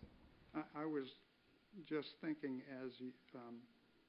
because people do, you build this very nice little pad for your Winnebago, and then you get the idea that, well, I'm just going to start to rent that out. I have known any number of people in town where they do sort of a home mechanic kind of a thing, and there's hazardous material leaking and so forth, and that is kind of a use case that I would want regulated in some way. Anyway, just thinking out loud. Thank you. Councilmember Desmond. I am now worse off than when we started. Oh, no. I do feel like I understand that this is brand new and there's no precedent set it, but I also feel like we are overthinking this a little bit. I'm not sure how many things are actually controllable, but I also agree with these guys. I'm not a fan of eating the cost of something. I think I'm probably going to be option 3 because it leaves some doors open and some room for some possibilities. I don't think every one of these things is going to qualify, but then I also think every single one is going to be special. And so I feel like maybe if we leave our options open to explore this brand new territory, that maybe it might help us get through the thick of it. So I will be option 3. Councilmember Nutting. For my second time. Thank you, Mayor. Mm-hmm. I'd really like to know what calls for service on some of these short-term rental outdoor amenity things have been. If you're leasing your half-acre parcel for a party or a bar mitzvah or a quinceañera, how many times are officers getting called out there? Because that's also a detriment to the community, and it's also a line item in our books. So. Yeah, so if we went with option 3, that's something we could also include in there. And typically that's how these things get on our radar. If someone's renting their backyard out for a dog, 2 dogs a day, we don't know about that. If there's 10 dogs out there and they're just out running around and barking all day, that's when we find out about it. So we generally don't know until we get complaints. And so we could look at including some language about calls for service, and maybe that ups the ante a little bit if we get some calls. But I'd appreciate that, and then I'd be, if that's part of option 3, then I'd be supporting of option 3. I want to check with Deputy Mayor Oxiger before we go.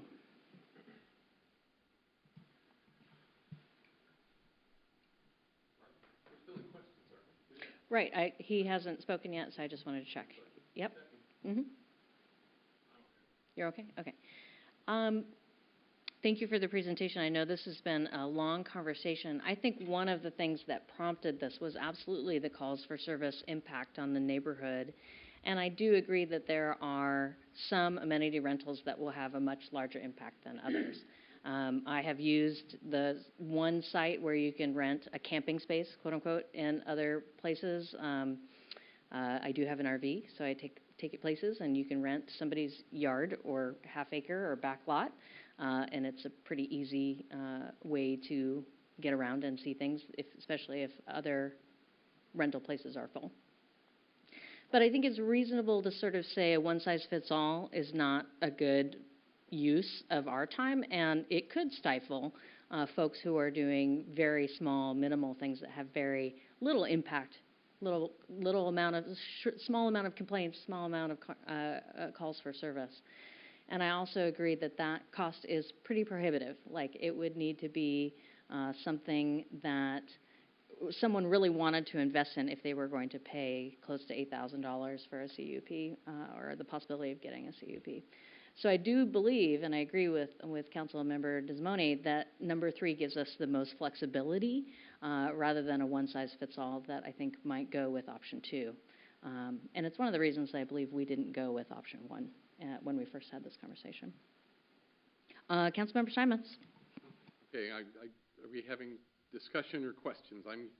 I'm a little confused because I believe I said question and discussions. So if you would like to discuss something, go ahead. That was, I tried to focus mine all on questions. So, yeah, I mean, back when I originally proposed regulating short-term rentals just after I was elected the first time was because there was a shooting in my backyard, or in the yard that was directly behind mine, that somebody was shooting down Greenview Drive. And it wasn't so much about, obviously, illegal, it's illegal to shoot a gun in the area. We have a way to respond to that, but we don't have a way to respond to a place that is, at that point, entirely unregulated. Now, that was an Airbnb, a short-term rental overnight, and that's what kind of, this discussion has been going on now for the better part of 4 years. Trying to get to that point, and we've separated out short-term rentals and amenity rentals.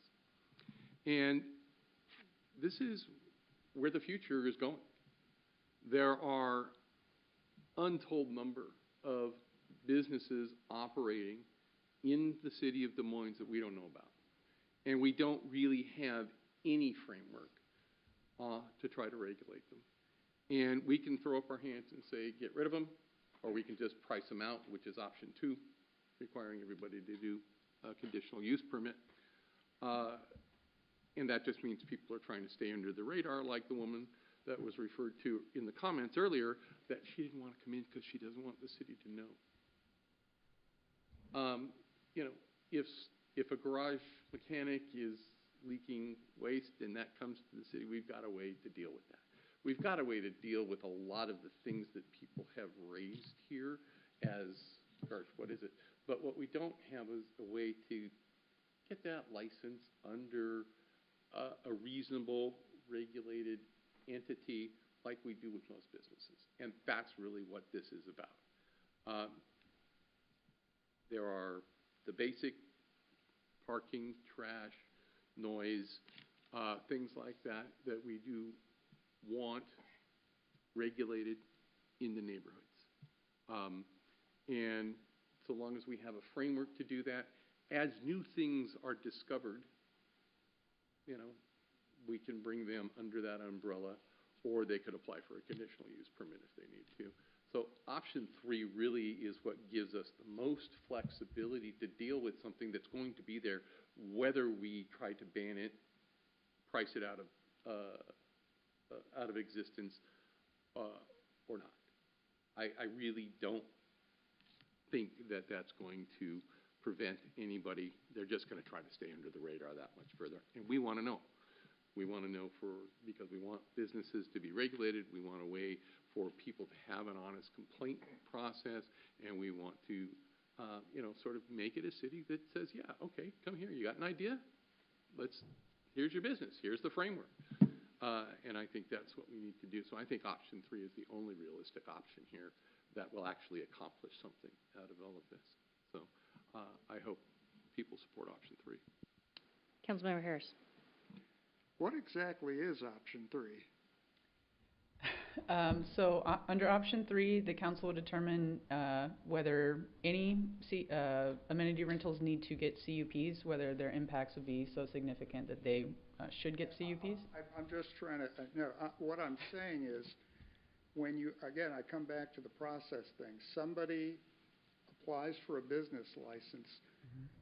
Who makes the decision as to the next step and what is, in other words, I was envisioning an automatic hearing examiner or some official that would say, this is the regulatory structure for your RV parking spot versus your swimming pool, because they're very different use cases, correct? Yeah, So who Let's, I think we have a little bit of an answer here if we can attempt. Thank you.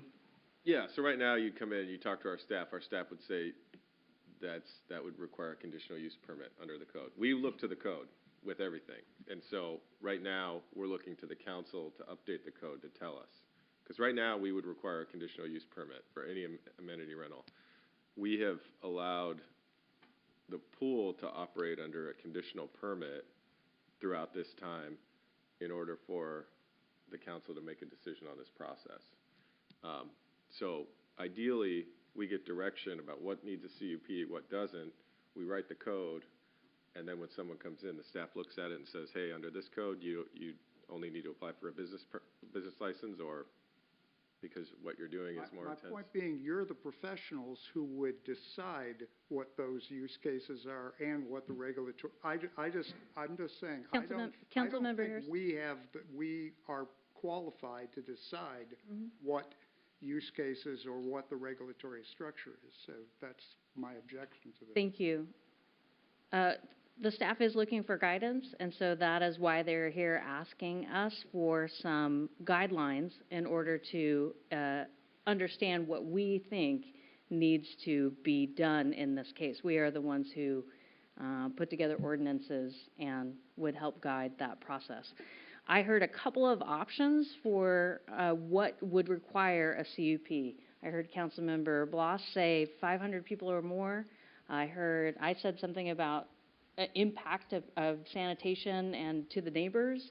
Those could be parameters. We heard about calls for service as a potential way to determine who needs a CUP. Is that enough, or do you need more guidance than that? I think that's a good start. I mean, we can take that and work with it and come back.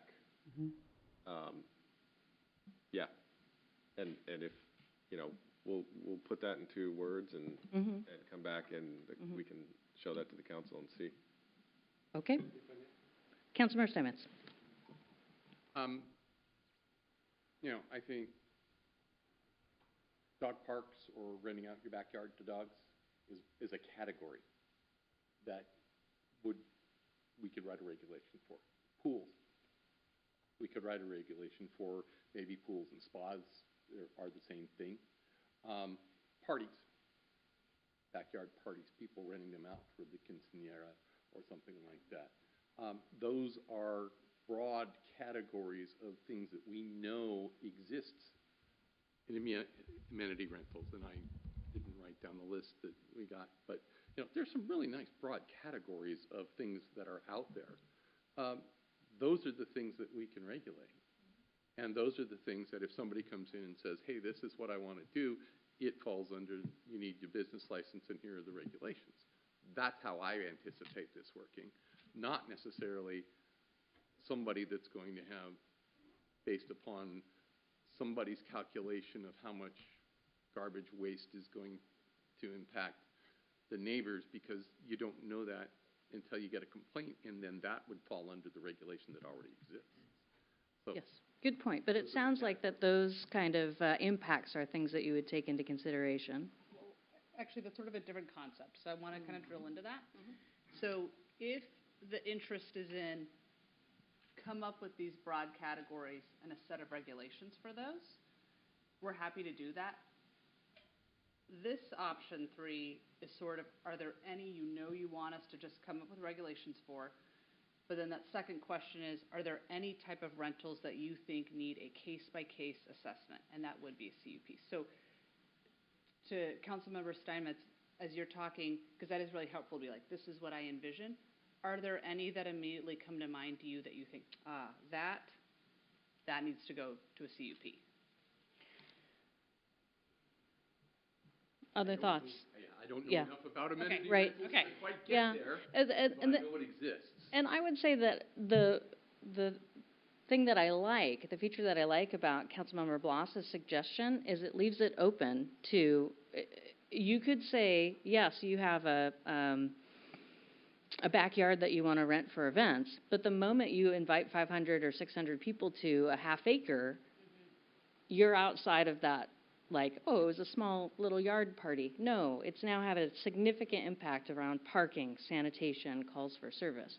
And so 3 kind of gives you the flexibility to say, do we think you'll have more than 500 people at a time, more than 500 people in a year?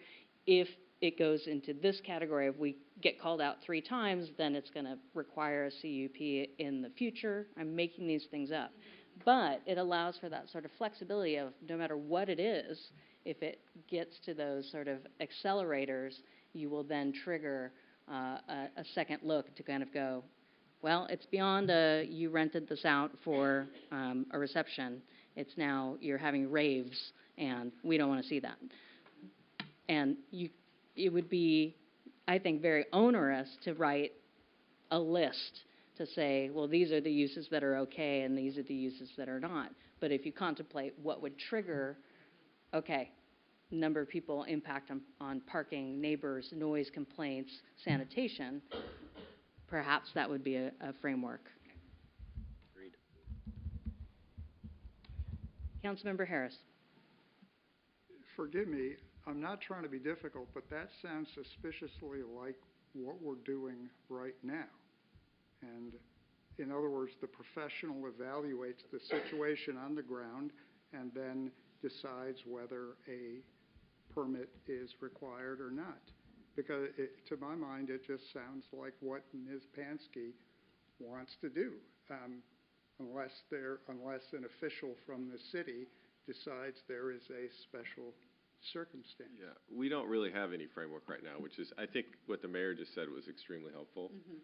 I think Ms. Vaughn and myself have some good notes here that we can put into practice, because we need direction. And so I think we're getting it from the council tonight. So thank you. Councilmember Steinmetz. The reason I was focused on what the use is rather than what the impact might be is because it's going to be very different for different uses.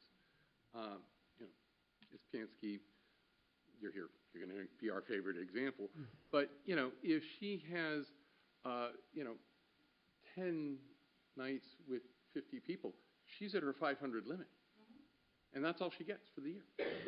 And that doesn't make a lot of sense to me to necessarily regulate at that level because, the dogs may be a totally different number.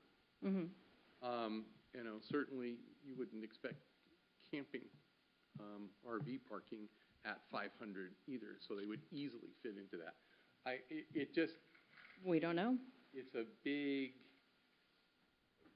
picking arbitrary numbers always excludes something that you wish you weren't excluding.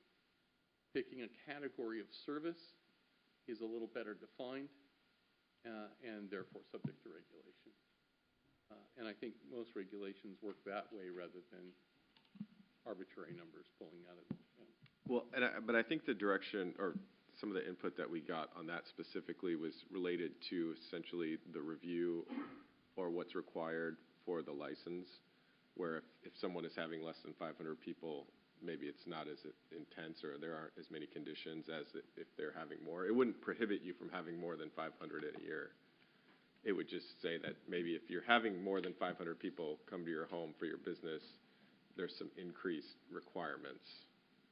And so I think that's kind of what we're getting as far as the licensing process, is that if you're having more intense uses at your home, you might have some more intense regulations. And so I think I think we can put together some options on that. Sounds like it'll come back to us again for sure. So can you tell us a little bit about next steps?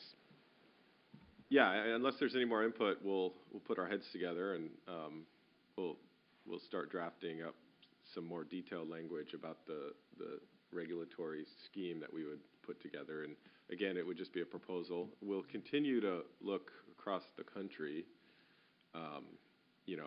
but we haven't had much luck anywhere. So, but yeah, I think we can put together a framework based on what we've heard tonight to bring back. Deputy Mayor Oxiger. Has there been any consideration as to what an appeal process would be? So the appeal process is in our code. It just depends on what kind of, whoever's making the decision, whether it's a staff member or whether it's the council or whether it's the hearing examiner, and then you just go through the process. So there's 6 types of appeals in our code. Whichever process, whoever makes the decision, and with notice or without, then it just follows to that. But there would certainly be an appeal process. Great. I'm going to move us on to our next item. Thank you very much, Ms. Vaughn. I appreciate it. Welcome. Trying to stick to our timeline here, and so we're going on to next item number 3, appointive committee code and Citizens Advisory Board code update discussion. Oh, wait, you're right back here where you started. City Prosecutor Vaughn, thank you. Thank you, Mayor, Council. So I'm going to discuss this agenda item in 2 parts since the proposed changes affect 2 separate code chapters. And first, we'll talk about the proposed changes to the general provisions regulating appointive committees under DMMC 4.24. So this chapter does only apply to appointive committees, which are those whose members are not elected by the citizens. So we do have 4 of those: the Planning Commission, Lodging Tax Advisory Committee, Citizen Advisory Board, and Civil Service Commission. So the purpose of these proposed changes are to create consistency and proper protocols for the committees, especially now that the Planning Commission is new and the CAB has been restructured. So to do this, changes are proposed to clarify roles, who will qualify for membership, and ethics and conflicts of interest, as well as by limiting the number of appointive committees a person can serve on concurrently, creating a mechanism by which, did I do that? By which council can directly relay projects or issues to the committees, and by simplifying member removal. So, to the proposed changes. The first couple are found in the definition section. There is a proposed change that I will discuss later where we use the term family or household member. So we thought it would be a good idea to include a definition of that term. The definition that we did include is the language straight from the RCW 1099, so it is the state's language. There's also a proposal to remove the requirement that a resident has to be a registered voter, so that citizenship would not be a bar to membership. It's also recommended that you put in minimum age in there. The proposal is for 21, as that's used elsewhere in the code, but the council could make that whatever age you'd like. We also recommend including language to clarify the role of appointive committees as purely advisory, including language that would require appointive committees to also comply with the requirements of the OPMA. That's not required by state law, but it would be best practice. Further changes are proposed that would clarify the role of city staff with regards to appointive committees, that would limit a person to only sitting on one appointive committee at a time so as not to exert more influence on city matters than other residents. And in that same vein, we would propose making it explicit that when appointing members, consideration would be given to ensuring committees are composed of a wide range of community representation.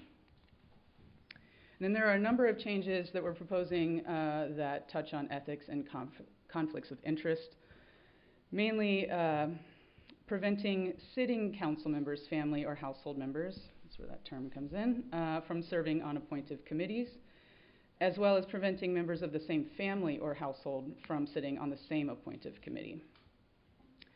And although the Ethics Code does already apply to members of appointed committees by its own terms, this code, 4.24, does not reference it at all. So we think it would be a good idea to explicitly state that members of appointed committees are subject to the Ethics Code.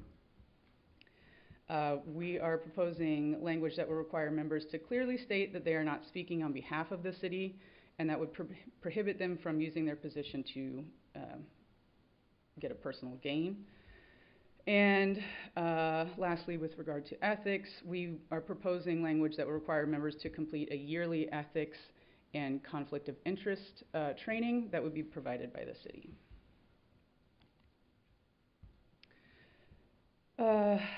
These are the last of the proposed changes. One would be to require a yearly meeting between the council and the CAB, as well as the council and the planning commission, so that the council could relay projects or issues that you guys would like those committees to consider and provide advice or feedback on. We're proposing language that would simplify the process for removing a member, as the current process is somewhat vague and would be very time consuming.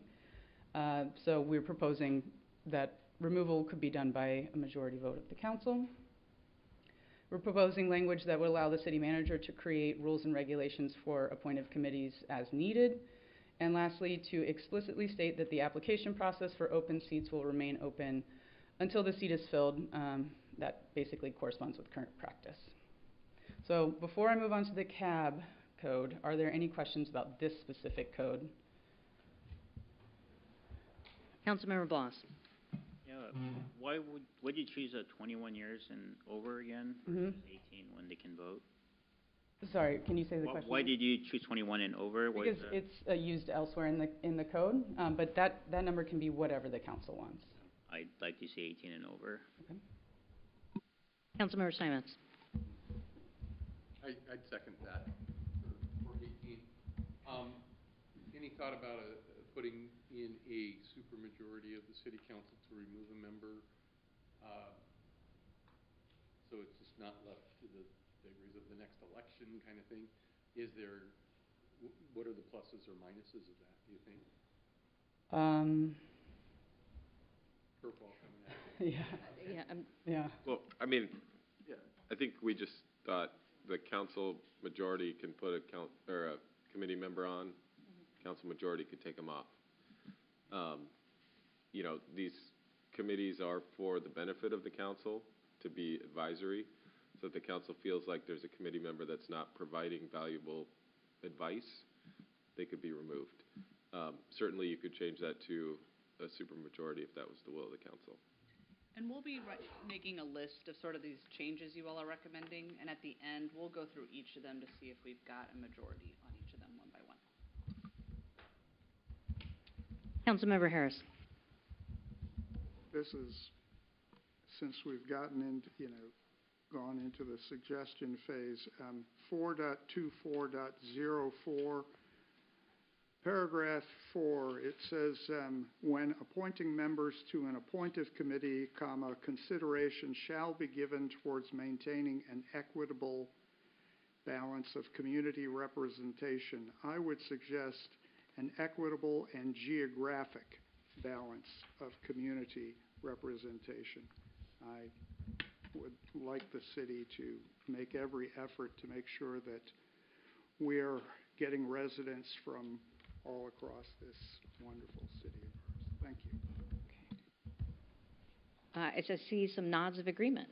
Other questions? Yes, Councilwoman Desmond. I'm not sure. Anyway, I'm not sure if this is, or if you're going to change and get to this on the next one, but there was something about how to remove a committee member, but I didn't see anything about requirements for attendance at the meetings. Is there something, or is it might be on the next slide, I'm not sure. It's not. Okay, great. Yeah. I feel that I would be asking if there would be a stipulation in there for attendance. Do you have a specific suggestion? I mean, I like the number 3. but You I, can't miss 3 or more. 3 or more, 3 in a row. Unexcused? I mean, everything to a degree can be explained as excused, but I think what we're trying to prioritize is the attendance at the meeting. Discourage just coming whenever, showing up sometimes, so you guys We'll put choose down your language. May not miss more than 3 in a year, and we'll run through this at the end. The language, right, exactly. I also, I'm sorry, had a part 2 to that question. Is this the part where we would also be discussing how the meetings are run? So this code applies to all appointed committees. All meetings. So if you have, suggestions on a certain committee, but if you have suggestions that would apply for the way all committee meetings are run, then I would yeah. suggest that all committees would be run under Robert's Rules of Order. It helps when you're sitting at the different tables in the different meetings, it helps give continuity. I'm also not suggesting that every member of every committee understand Robert's Rules of Order. What I'm saying is the person who's running the meeting or whoever's in charge of the meeting would be familiar with that. And it gives, again, the structure and the continuity from all of the meetings so that it's easier for the information to be passed along and the meeting can flow easier.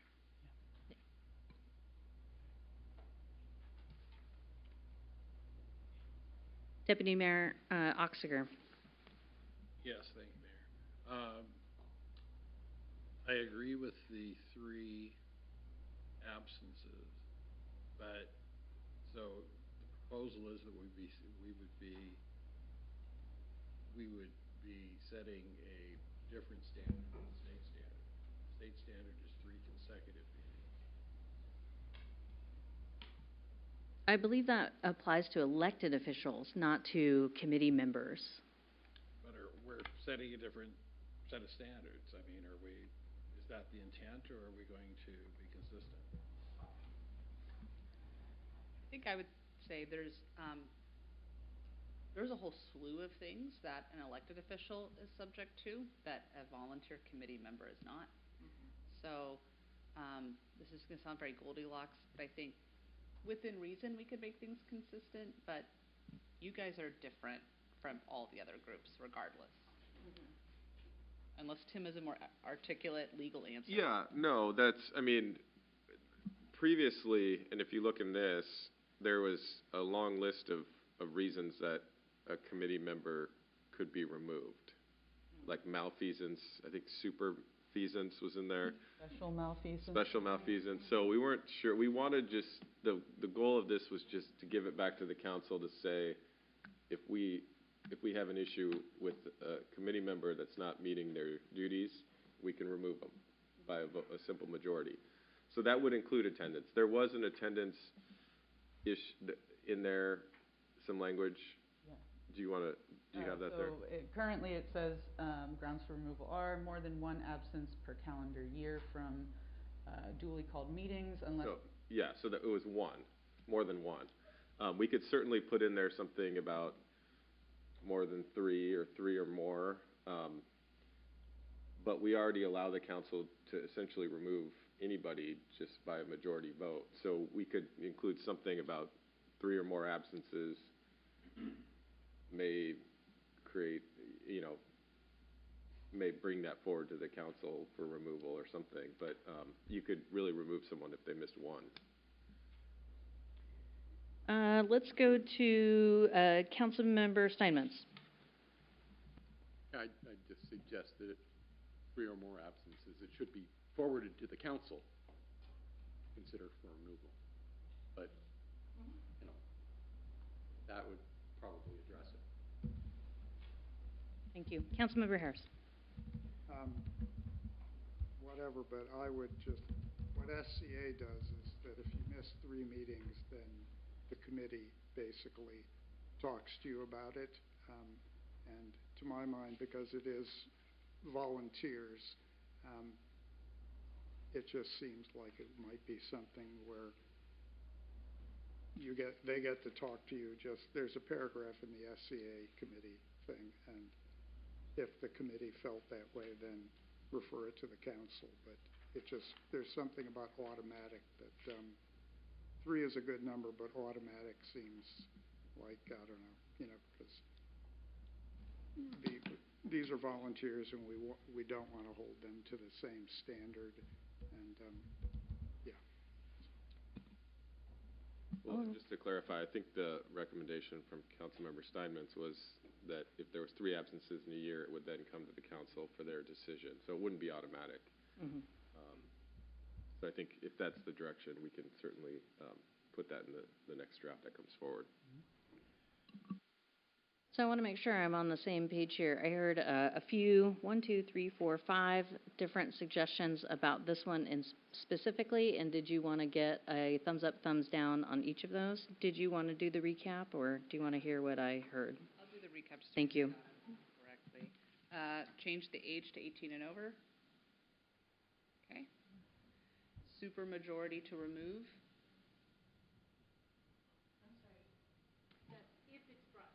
Yeah, so like if the council wanted to remove a member, it would need to be a super majority, which is 5. 5. Okay.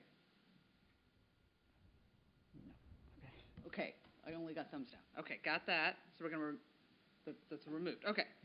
Then 4.24.04, equitable and geographic. Okay.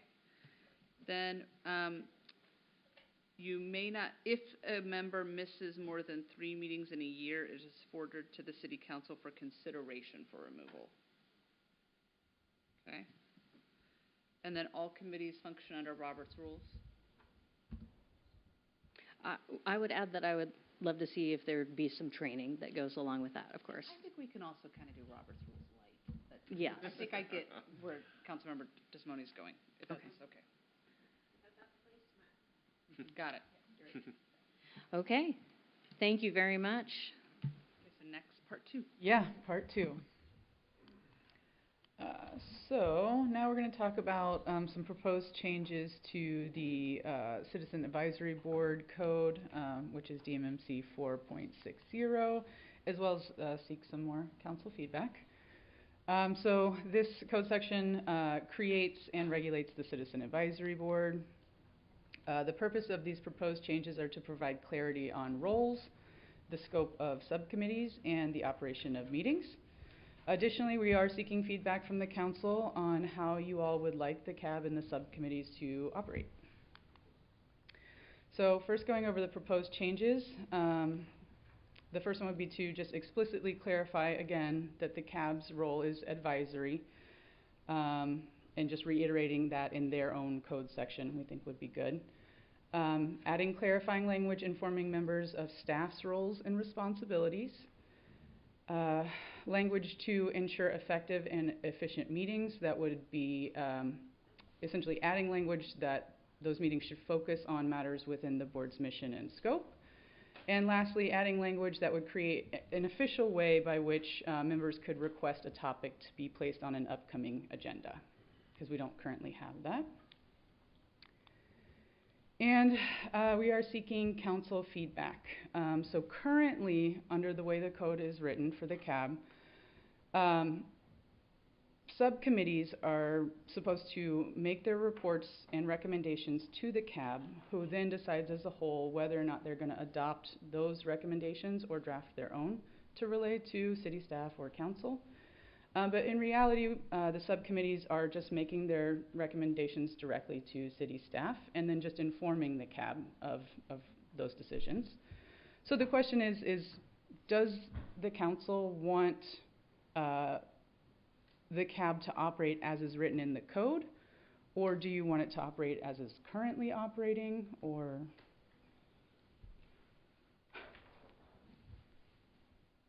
Councilmember Desmoni. We just thumbed up that it operates as Robert's Rules of Order.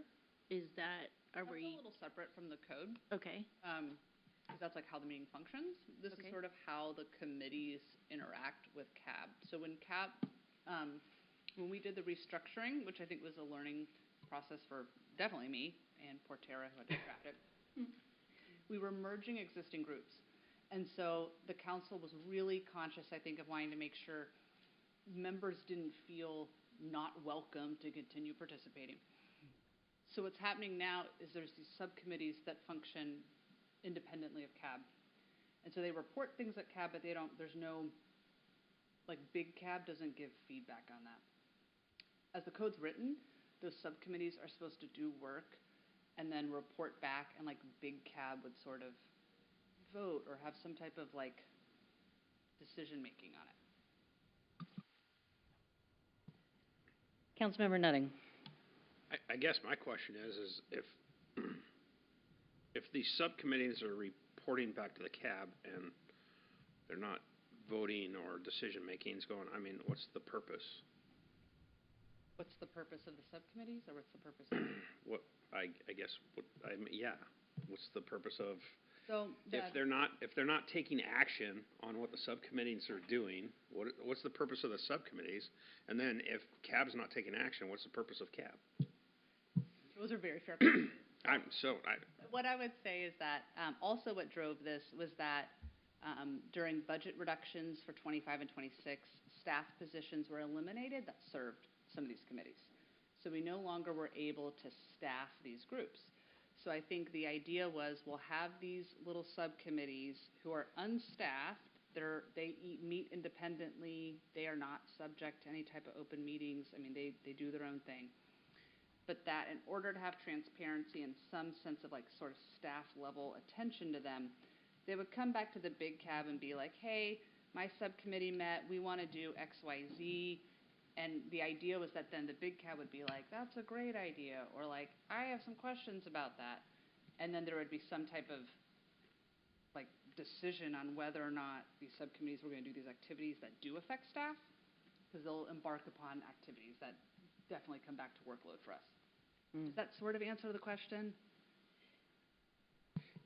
It does, but nothing's getting done. Mm-hmm. So, and nothing, I'm again, because, I think do you mind if I add some context to that? Please. Okay. I think things are definitely getting done. The question for me is, are the subcommittees needing to report to the CAB and get permission for what they need to do, or do they just tell the CAB, we're doing X and that's it? And I think there are some things that we didn't anticipate when we merged all of these things together, and the staff is now would like some clarity over, do the subcommittees need to get permission from the bigger CAB in order to carry out their activities? So that's what stuff is happening for sure. We just need to know the mechanism of how these two groups and multiple groups relate to each other. And I want to hear from Councilmember Steinmetz as well. Did that help at all? But if it has to do with staff time, and we don't have the staff to staff the subcommittees that aren't getting permission to do the things that they're doing, and they're just going rogue, so to speak, then to me that's a concern, an absolute concern. So it doesn't really answer my question. It does, but it doesn't. What's the purpose then? Can I go to Councilmember Steinmetz and Councilmember Harris? I see you next. Yeah, I mean, I would like to assure everyone things are getting done. I've been asked to chair it for the second year, and there's been a lot of transition. There's a lot of good brainstorming that goes on during the committee reporting process. But I agree that some of the committees are tending to, go off and do things, and it's not clear they have the majority, and they haven't really brought it back to the CAB to say, this is what we need. We're reporting up to you, and I think that's what the structure was intended to be, and I think what it should be. And so I would not want to change the current code that makes it a true subcommittee structure.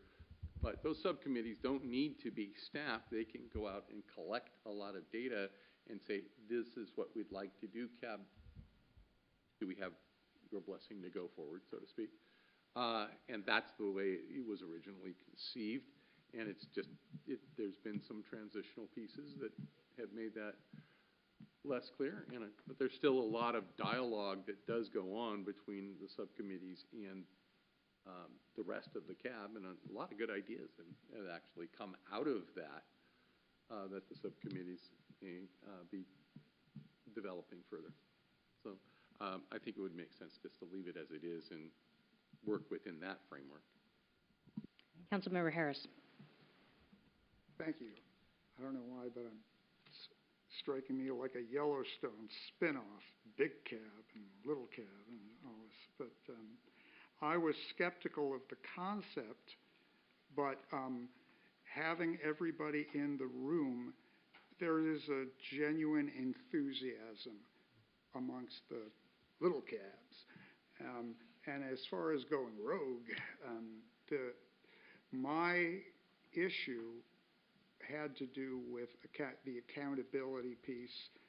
It was the case that there used to be public notices for input into these things, and I get feedback all the time about how do I contact these people, which was also a problem with the prior arts commissions and all and we used to have regular reporting out, and that's my concern. Is just I would like to see if they're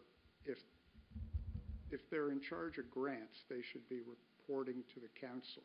So I think the current system creates engagement and enthusiasm really good, but the ability to get new people into the pool, the contact on the input, and then the report out of the expenditures to the council needs to be clarified. I'm going to check to see if folks who haven't spoke yet would like to weigh in.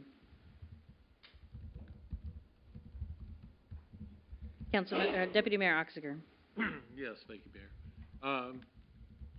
I would agree that the CAB is working with quite a bit of enthusiasm.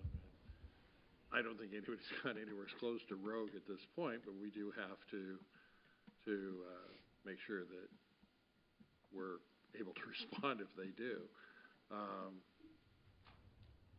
So yeah, I think that somehow we need to structure this a little bit better as to how it comes forward, and I think requiring overall CAB approval of the subcommittee's reports is totally logical.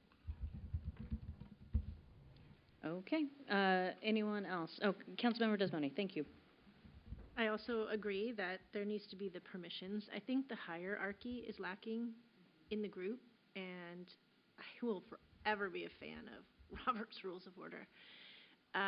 But I do think hierarchy creates structure, structure creates continuity, continuity creates calm. I feel that Councilmember Harris was saying not enough information is getting out. That also comes from the hierarchy. There are 3 council members on the CAB, and when we have the opportunity to speak about what happened at the CAB, I think that's our due diligence as well. But I understand the math of how it got here. I'm not seeing it operate that way. And so the subcommittees, I understand the purpose they serve, and I understand how they were once one and now we're all together. But I feel if the subcommittees come in and they can report, and then the CAB can approve, not approve, this does make sense of staffing, this does not make sense of staffing, I feel like there could be some better transition there.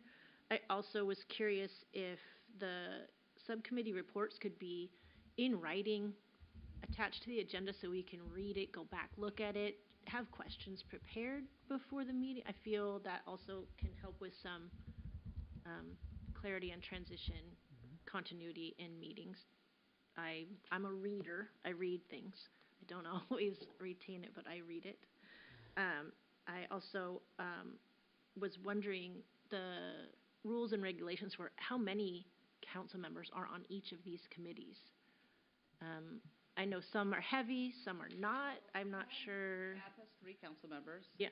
The Planning Commission will have none, because that is a very different entity. Okay. That I think state law doesn't allow that. Civil Service does not have any. Lodging tax does have one. Yes. So it's a little, it's a mix. CAB is unusual, but I think what I'm hearing on CAB, staff, we would welcome this, is a desire for more formality at CAB. Okay. Is what I'm hearing. And so I think we can definitely look at ways to integrate that. I just want to make sure that we are hearing that, for the most part, I'm not hearing anyone say rogue is okay and that subcommittees should be able to do whatever they want. So it sounds like we're all in agreement around keeping the current code, and some requests for some structure are going into this. Does that summarize, or is there anything new you would like to add to those suggestions? Councilmember Steinmetz?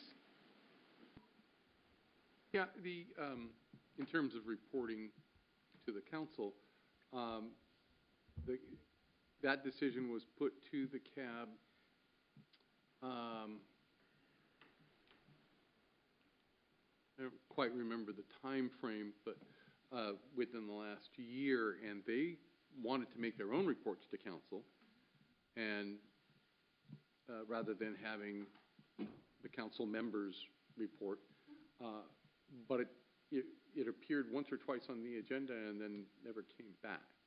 I don't know what happened there. So I think I didn't understand there was a desire to have monthly updates from CAB. I've also, as you all know, gotten a lot of feedback about efficiency of meetings. So you would have to help me prioritize that. What you will see in the other section was a requirement for there to be at least one joint meeting between the council and some of these committees per year. The purpose of those, and our thought process, was that this was an opportunity for committees to make sure the work they're doing is reflecting the goals and vision of the council, and to sort of allow some of that dialogue that right now you all don't have at all unless you serve on that committee. And again, you won't serve on planning commission, you won't serve on some of these others. So that we thought that was a more deep way to sort of get some touch points between the two, but we're happy to revise that however you like, if you'd prefer to have monthly updates from CAB at a meeting or what have you. Councilmember Harris. Maybe I wasn't clear. I am not a fan of the concept. To my mind, the way the Human Services Advisory Committee worked before was correct. You have 3 people who evaluate grants and then report their recommendations directly to the council. It has felt to me somewhat squishy in that you'd have this second layer of 23 people or whatever then also weighing in, and that does not thrill me.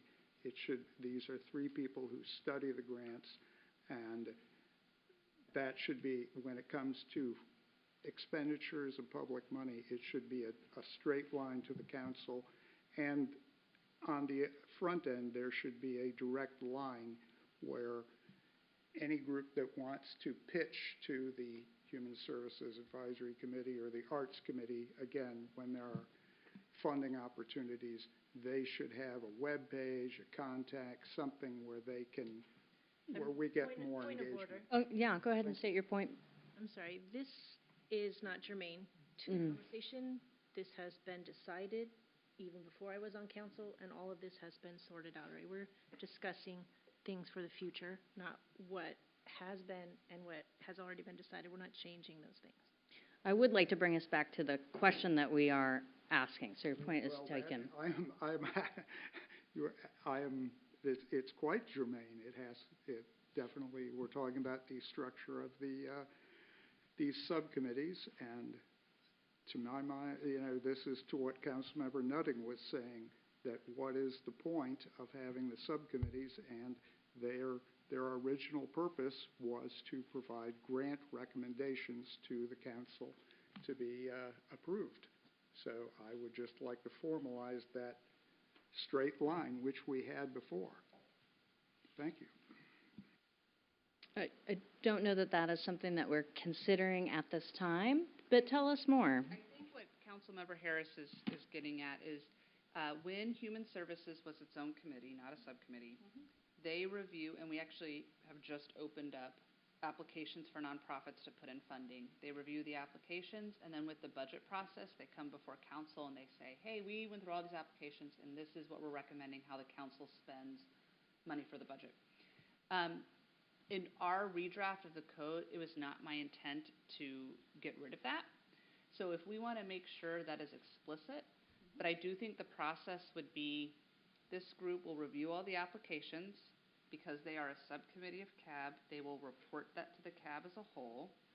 The CAB as a whole will vote to affirm their recommendation. And then in the budget process, we will have the Human Services Committee members come and present their recommendations. If that's satisfactory, we can make that explicit in the code. Would that meet your concern, Councilmember Harris?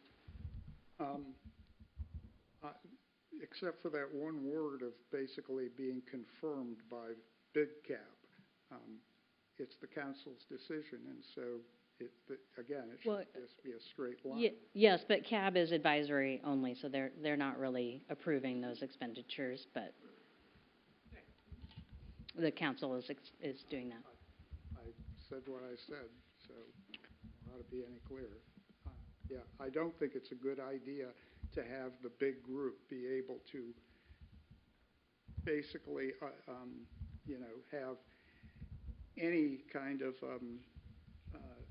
sense of approve, disapprove, or weighing in on the worthiness of different grants. They should definitely be informed and, but not be given the impression that they influence the outcome of those grant recommendations. Thank you. I appreciate the comment. So it sounds like we have one outlier, but there are more folks who are willing to go with the current code. Is that correct? Yes, I believe so. Was there more on this item? Tell us more, Tara. No, I think you've seen enough of We want you here all night. Okay. Before we go today, I want to acknowledge Bonnie Wilkins and Catherine and also Michelle Curry of the Print Place for our new artwork and our city designation up here. I think it looks lovely, and I am glad that we are no longer a blank wall. We don't know which meeting we're going to or where we are in the country, and I think it looks lovely. So thank you very much for all of that work. I understand it took longer than we had imagined it would, but I'm glad it's done, so thank you very, very much. Let's say that our next meeting is coming up at our regularly scheduled time on March 12th. We will see you there. Is there a motion to adjourn? Oh, I'm sorry. Sorry, just wanted to make sure that everybody knows that on Saturday at 10 a.m. at the Activity Center. 9 a.m., excuse me, is going to be the nonprofits summit. Mm-hmm. Great, thank you. All right, Councilmember Nutting. I move to adjourn, Mayor. Any second? Oh, second. All in favor, please raise your right hand, say aye. Aye. We are adjourned. Thank you.